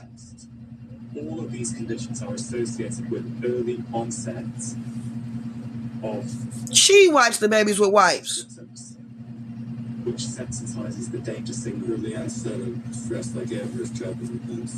Yeah, Which sensitizes them. that's the key, isn't it? That's the right. Yeah. As you say, the yoga. Hold on. Every night. Every night. I have 2 kids. She keep telling me, I don't know nothing about being no mama. We can get into the emotional. I don't know nothing about being no mama. Baby, I have 2 grown ass kids. What make me think I know anything about being a mama? I knew she was delusional when she didn't realize that I have credentials. I have experience in this shit. And mine is alive and grown. Ain't nobody abuse mine. Love y'all too. I love y'all too. I'm trying to figure out how to do this shit with the babies. I ain't even gonna lie. I don't know what to do. I ain't never not knew what to do in my life. And the thing that I want to do I'm trying my best not to do because I don't want to get myself in no trouble. I'm damn near about to get myself in trouble over this situation. Another area that we can discuss as well. How much does our personal Right. type Right. influence? Baby sleep real good. Get this baby a bath.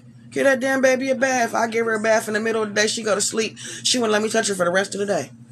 You mad because I gave her a bath? So what, you don't even want her learning about baths? You want to teach her about bird baths in the sink? You just want her doing this forever? She don't brush her teeth, nothing.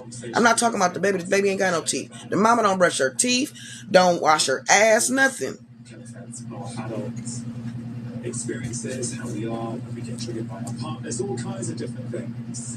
I know, Deanna, and I feel like that's why I know it's something I'm supposed to do, Deanna. And that's why my heart won't let this go, Deanna. We became. I just don't know what to do. I just gotta figure it out. It just, if I wasn't sick, I would do way more. I could do way more. I'm just very limited on my ability to move around. I can't really move like that. She don't want the baby to get close to me. No. Because she don't want the baby to have no outlet. She don't want the baby to have no protection. She want the baby to be stuck, subjugated to how she treat her forever. Who tend to be the ones who suffer with what he's called pain. I know that, Deanna. God brought the baby to my life for a reason. The whole reason that I met her. I just have to figure out how to play her game, or how to beat her at her game. I just never been in no situation like this. I really don't know what to do. I really just be stuck. This been stressing me out for so many months. I haven't even really been able to focus on nothing else. But the longitudinal data on that shows that those change over time. Some kids are very sensitive. I don't know what to do. That shit eats at me every day. So, it's all good, Deanna. I hope I do. I really do. If I don't, I hope TikTok gonna help me. They can do anything. If TikTok can do anything, y'all help me get my baby back in my life, or help me get back in my baby life. I don't want to take her from her mama. I just want to be there to support her. You have a blessed day too, LJ. Hey, I'ma hop off of here so I can smoke and do my therapy, because I have to do my therapy or I'll be sick all day. If your sibling is sick and they're Aww. getting attention in the family because they're sick, they've got leukemia. Go ahead, you got it, Deanna. And the spirit always there with you. Congratulations on the baby. I wish it was under better circumstances though.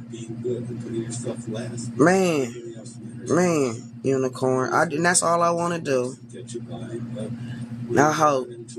You welcome, Deanna. I see your beautiful baby right there on your picture too. She look like my baby.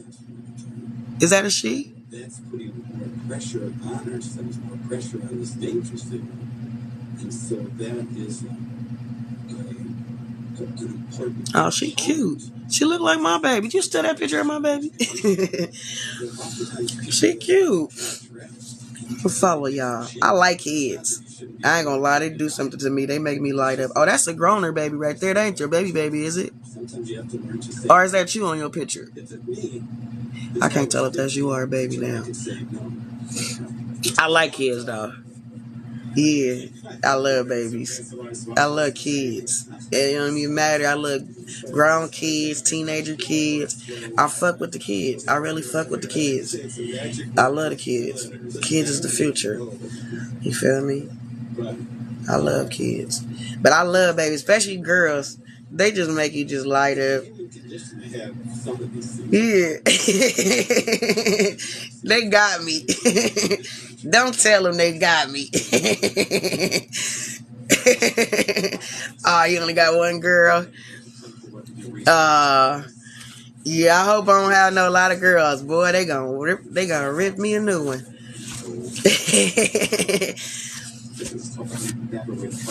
I needed to smile anyway too. Yeah, I love babies. That's why I miss my little baby. Hopefully, God work it out so it can work out right for the baby best interest. But anyway, I'm gonna come back on here with y'all later. Yes, maybe a doctor. I love the kids. I do. That's if I tell you that's the reason that I'm still alive, because last year I had almost gave up on myself. I ain't gonna say almost, I gave up. And then when I met her in the baby, like that really gave me the I don't know, it gave me some type of extra strength to fight. So yeah, I love that little baby. Yeah, I love her little self. The crazy thing though is, like, even before I had met her, right? I'm gonna just tell y'all this little quick thing. I had kept having like dreams and visions that I was gonna meet a little girl and be helping raise a girl. This may be like 2 years before I met her. So every girl I met for like 2 years, I kept thinking, with a baby, I kept thinking, oh, this the girl, this the girl, this the girl. But it wasn't them. And I was like, I kept thinking, who it could be? Then I randomly meet this girl when I live in Long Beach, and she happened to be pregnant, IVF, single. I'm like, and before anything, I had felt some type of connection to the baby before I ever knew her. And I was just like, the baby that's in you chose me to be in her life. And she was like, what? I was like, bro, I don't even know how to explain this to you, but I feel some kind of connection to this baby that's in you. It was crazy. It was a crazy ass situation from the beginning. And so she was like, I'll let you help me raise the baby. She was like 4 weeks pregnant when I met her, though. Yeah, and I kept saying, and then when she came out, I knew it was her. I knew that was the baby, because the connection was so deep. Like, she came out of me. It's like, it felt like she my baby. It felt like she came out of me. Like, I never felt that close to nobody that wasn't like close to me before. I didn't even really know you could feel like that kind of feeling for somebody that ain't. Yeah. Okay, you're gonna take. What's up? What's up? What you? Yeah, I got my money back, Deanna, on Monday. That happened on a Saturday. Good morning. That happened on a Saturday. Yeah. You know, when I ride by his shop now too, I look at him. He look like he in that motherfucker sad with no customers too. And everybody be asking me why he do it. I don't know. I really don't know why he did it. And I honestly, I didn't even get mad at him. So I love, one of my favorite things I treat myself to because I'm sick is something cold. I just had a root beer float last night. Like other people, I had ice cream, frozen yogurt the other night. Other people go out for drinks. I can't drink. I love ice cream. I go out for ice cream or frozen yogurt. That's like my biggest treat to myself. That's why I go spend $15, $20 on frozen yogurt, ice cream with no problem. So where I'm from, I used to live in LA a little while ago, and they got them on every damn corner. But where I'm from in the Bay Area, it's not a lot of them that much around. So this is one of the only few ones that's here. So I go there. Anyway, I go there. I get my thing. It come up to $13.50. I swipe my card. Don't think nothing about it. I'm not suspecting he doing no weird shit, nothing. I swipe my card, push the button, leave out. Put my numbers in, leave out. I go to Ross. I go shopping at Ross. I spend like $600 in Ross. Boom. Everything go through. After there, I leave and go to Burlington right next door. I had to get all this furniture shit I find in Burlington. I got about $600-$700 worth of shit at Burlington on the counter. I'm trying to pay. My card keep not going through. I'm like, bro, I got money on my card. I don't know what the fuck my card not going through. It gotta be like $2,000 on there. So they like, it ain't going through. So I just slide my other card. I'm like, okay, the other card worked just fine. So I instantly get on my app and start checking my bank account, trying to figure out where the fuck my money went. And then that's when I see the yogurt man charged me $1,213 for some yogurt. And then, so I go back. So first I'm upset because I'm like, he had to do this on purpose, because if he did it on accident, it would have been $1,350. But the yogurt was $1,350. So I could have understood if you charge me $1,350, but you charge me $1,213.50. You intentionally put that amount in and thought you was getting away with it. So mind you, I'm one of the last customers that left his shop because he is not that busy. So, but Ross and Walmart, where I go, Walmart and Ross down the way, it ain't that far. I maybe was going maybe an hour. So I shop hella fast because I ain't no old lady shopper. I run through the store, just throwing everything in the cart. So I maybe was going an hour. When I get back, the hour to ask him, like, bro, you stole my money, bro. He trying to talk to me crazy and all this. So first I did call the police first. The police, like, it's really nothing that they can do. It's a civil matter. And they said, call your bank. So then I called the bank. The bank, like, basically telling me it's nothing that they can do right now to Monday, yada, yada, yada, yada, yada. So now I'm getting scared, like, oh, this nigga just finna get away with taking my money. That's why I start recording. That's why I hurried up and start recording. Like, I gotta get this shit on record or something, or motherfuckers, or I'm just ass out. So that's when I record him. But once I record him and he hear me calling the police, he don't know that the police can't do nothing. So when he hear me calling the police, he instantly start going through the receipts. All of a sudden trying to find my receipt. Mind you, I just left not too long ago, but my receipt is the last receipt at the bottom of the pile. I'm like, so bruh, why my receipt at the bottom of the pile if you didn't know that you did this? Bro, you intentionally did this. You tucked the receipt. You knew exactly what you was doing. You was hoping I didn't come back. You was hoping I didn't catch it. You was hoping you got away with it. He just said, okay, I give it back. I give you your money back. I give it back. Don't call no more police. I give it back. So if you see in the video, that's what he doing in the video. He punching in the numbers trying to refund my money. After I end the video, I call the bank back again because I end up seeing two of my friends over there. They like, nah, call the bank back. The bank posted fix this shit for you. Woo, woo, woo. So I call the bank back again. Then I get somebody else on the bank. I guess I hit the wrong department the first time, probably in a frenzy. The second time I call back, I get somebody else at the bank. She like, oh, we see the charge. She was like, if he refunds the charge, then you don't have nothing to worry about. We'll just put the money back on Monday. She was like, if he don't refund the charge, then you have to wait 7 days to dispute it, blah, blah, blah, blah, blah. But he actually refunded the whole charge, and I got my money back that Monday. Well, why she just asked me? God damn. Yeah, I tried to. So, yeah, that's basically what happened with that. I never knew that shit was going to go viral. I didn't know that was no big,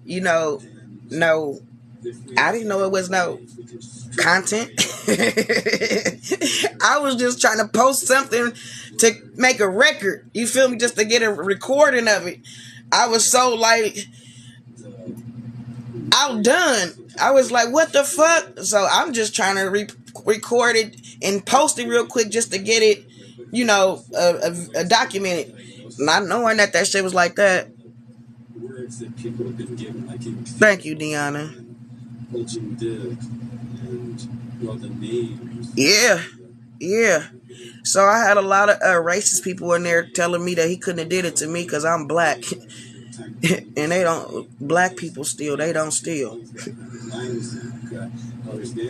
Yeah, they very rude, but I've been on learning how to deal with this negative energy on TikTok, so I just let the miserable people be miserable. They don't bother me. They gonna come in here miserable, they gonna leave here miserable, and I'm not. Bro, you know what they doing now? Now when you go in there, they taking pictures of your card. I done heard about 30 stories in the last week where they waking up in the morning and their accounts are empty. So now when you go hand your card to the fast food place or the restaurants, they're taking your card to the back, taking pictures of the front and back of your card, and they're just guessing your zip code because if you're in that city, they're guessing that you're in that city for the zip, right? You're local. Yeah, this is ugly right now. People broke right now.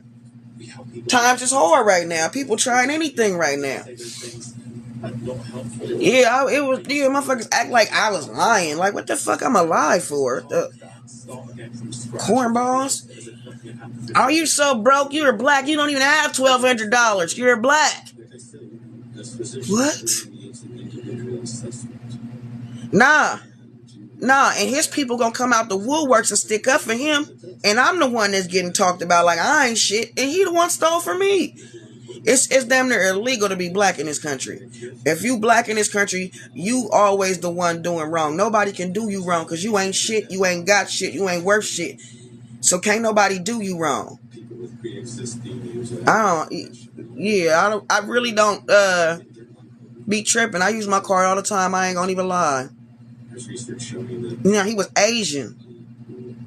didn't have COVID. He was Asian. So all the WHT people and the Asian people and the Mexican people came to my live.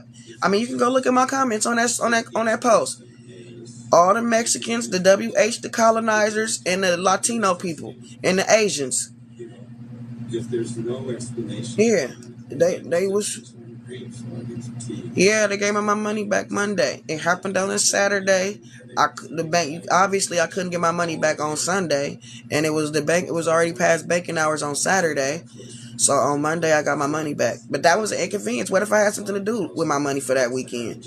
You feel me? But I wasn't tripping because I have money, so I have more money. Luckily, I was in the predicament to have more money, but it could have been a situation where that could have been detrimental to me. You feel me? Could have been my water bill money and my water, it could have been anything. But it wasn't for me, so I didn't make it a big deal. I just was recording it to get it documented, so in case I had a hard time getting my money back. I wasn't coming to TikTok on no, you feel me?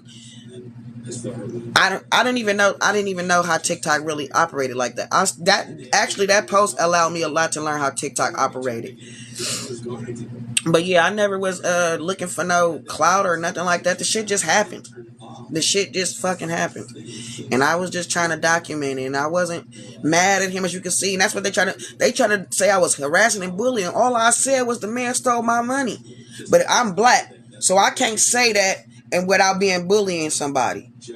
TikTok took the video down for bullying harassment.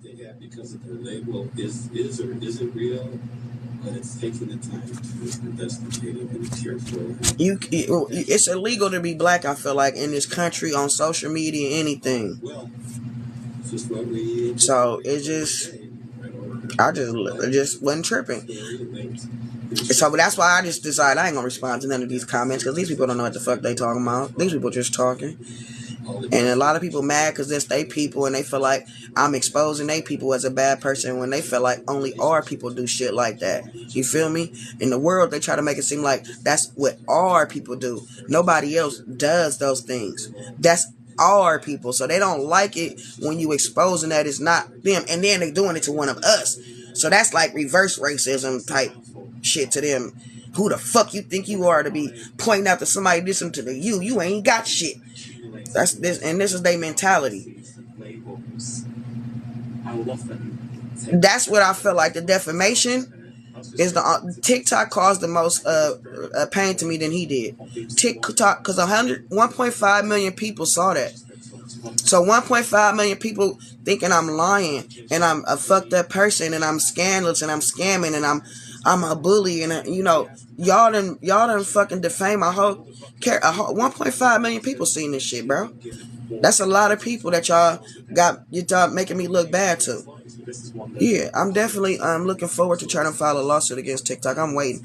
And TikTok been harassing me a lot on a lot of my posts. I got posts that's getting deleted for sexual activity for me sitting here doing this.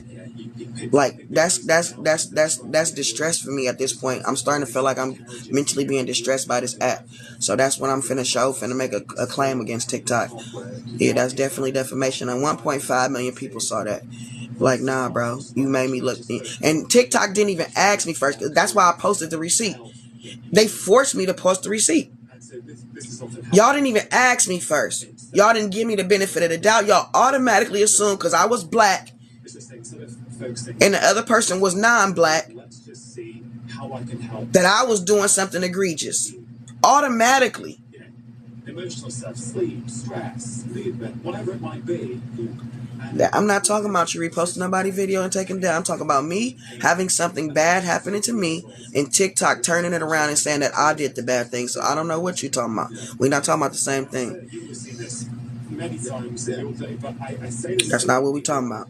with a message of hope at the end. It's not that we're saying that's not real. It's not the same thing. Kind of different approach. Yeah, yeah.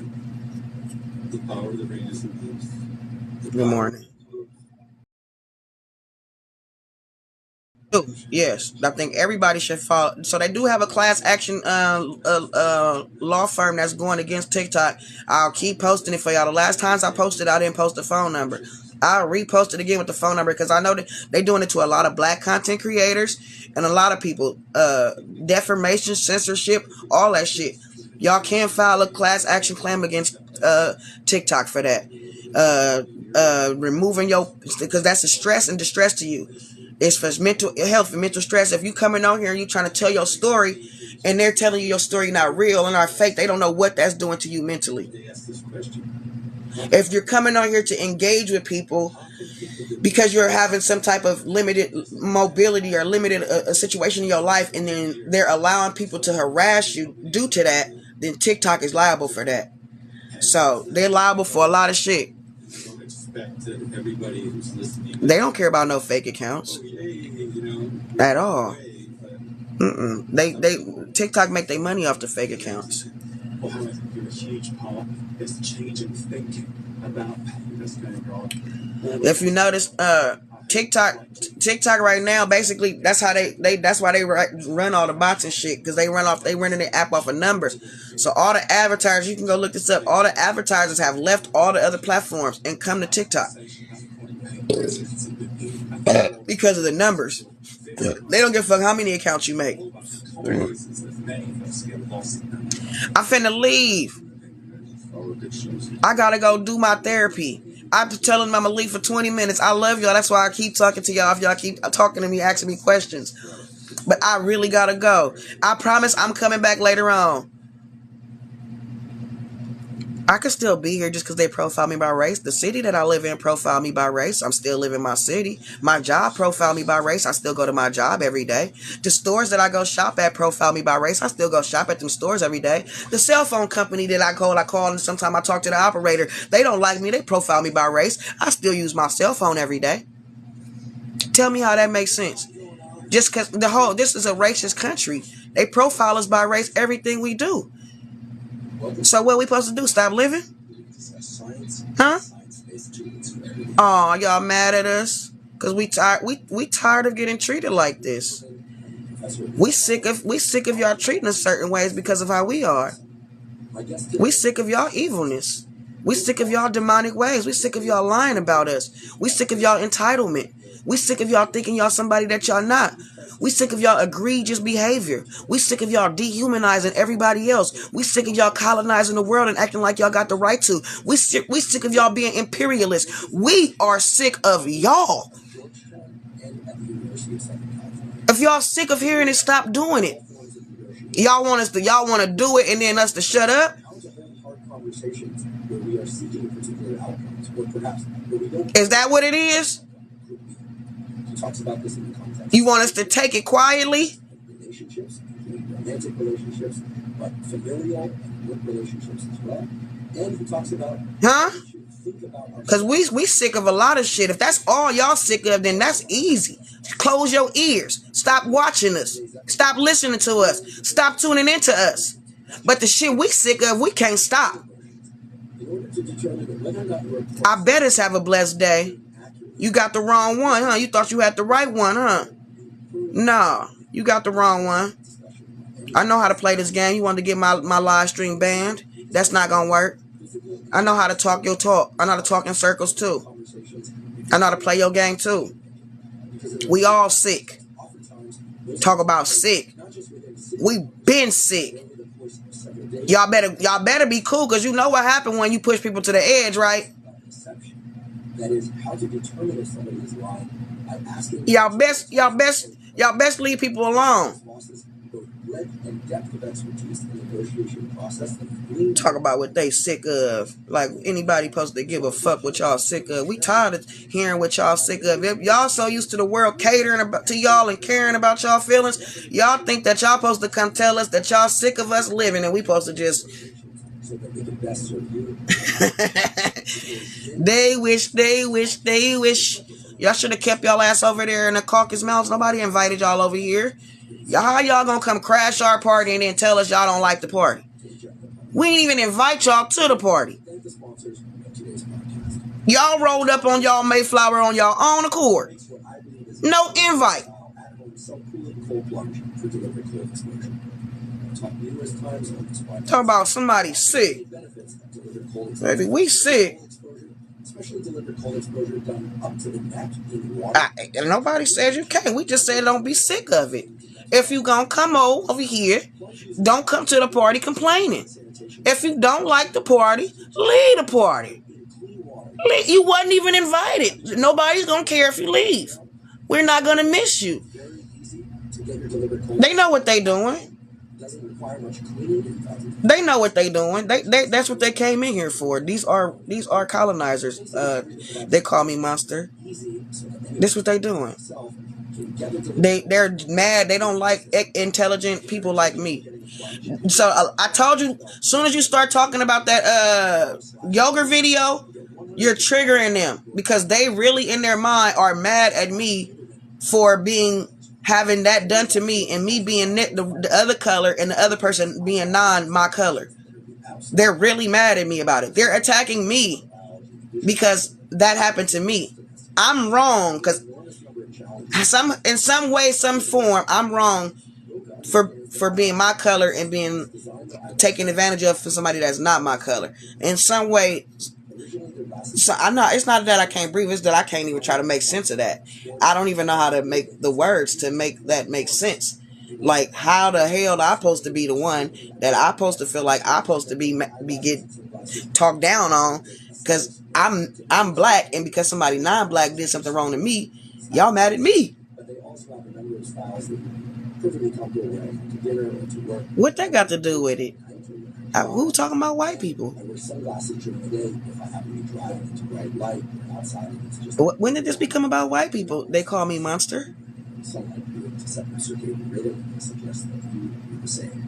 If you'd like to try Roka eyeglasses or sunglasses, You exposing yourself, huh? ROKA.com and enter the code HUMORLIN to save 20% You exposing yourself. Y'all can't hold it in for long. off. And enter. Y'all feel like everything is about y'all. And now for my You just made something about you that wasn't about you. Chris Well, this was not about black or white. pleasure. I'm going to talk to you on record for a while. Yeah. Y'all can't stand it, huh? It really makes y'all sick for us to love ourselves. Wow. Realize that yes, you are. Is It triggers y'all. incredible skill set from your time in the FBI. But you also have an incredible understanding and knowledge of how to communicate about that skill set so that people can. Like, y'all laughing, but I don't think y'all really see how serious this is. And we over here trying to look for equality or whatever we looking for. These people hate us. I won't reveal details, but you tell me whether or not things are okay. Unfortunately, the last couple of times I This not no fake hate, y'all. This not no laughing hate. Thank you. It ain't, I'm not finding nothing funny about it. What I'd like to start It's scary. is negotiations. It's serious. But if we could break those down into their broad categories, that would be useful. That's hate. Do that. I want to know about the mindset. Y'all gotta know how real this hate is. Go into a negotiation, and whether or not there are any No, I know you. I'm not. No, El, you good. No. Y'all good. time. And so I'm just saying, man, this is serious though. I really want my people to recognize that. Like, y'all better stop playing with these people like we friends and we in bed together. body right for a negotiation, shifting from more listening They're never gonna love us. Do you see how they feel about us loving ourselves? tools that you use on the regular that could be useful for us to keep in mind. They just got completely triggered Negotiations by nothing. and it can be a couple of different. Yeah, this. The world is getting sadder by the day, and they are some sad people. And I hope one day they realize that it's them, Most likely. and everybody's sick of them. They even sick of them, So there's always more than meets that. and that's why we need to lead them to their own shit, cause they sick of them. Y'all stop getting involved in their shit. Stop talking about that shit. Stop worrying about that shit. That's why I'm came talking to me about the war, but we got our own problems. my first thing is We got our own problems. We need, and all these people on, all our people on this app right now talking about everybody else's business. We better focus on us, because I guarantee you, everybody out here is against us, and we, as always, are 11 selves. We always the ones coming to everybody else's rescue, and they, but don't nobody come to ours. Instead, these people very much have a great disdain for us. Very serious distaste for us. Y'all think I'm some mean person because I keep telling ain't gonna be no mixing. Y'all better stop trying to be friends with y'all enemies. These people obviously, truthfully despise you in your life, in your love. This jealousy. I read that in the book for them the other day. If I had time, I'll read it for y'all right now.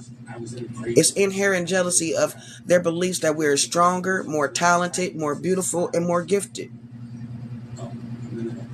Yes, that's where it stems from. They want to be us. Anyway, I love y'all. I'm like 30 minutes past my therapy start time, and I will definitely be back on here and holler at y'all, chop it up with y'all later. I'm sweating. I'm stinking real bad. I smell like I need to use the bathroom because I got this shit coming all out my pores. So I'll catch y'all later, and I hope y'all have a blessed day, bro. Don't let these colonizers beat us. I love y'all. Fuck these colonizers. I lose a suitcase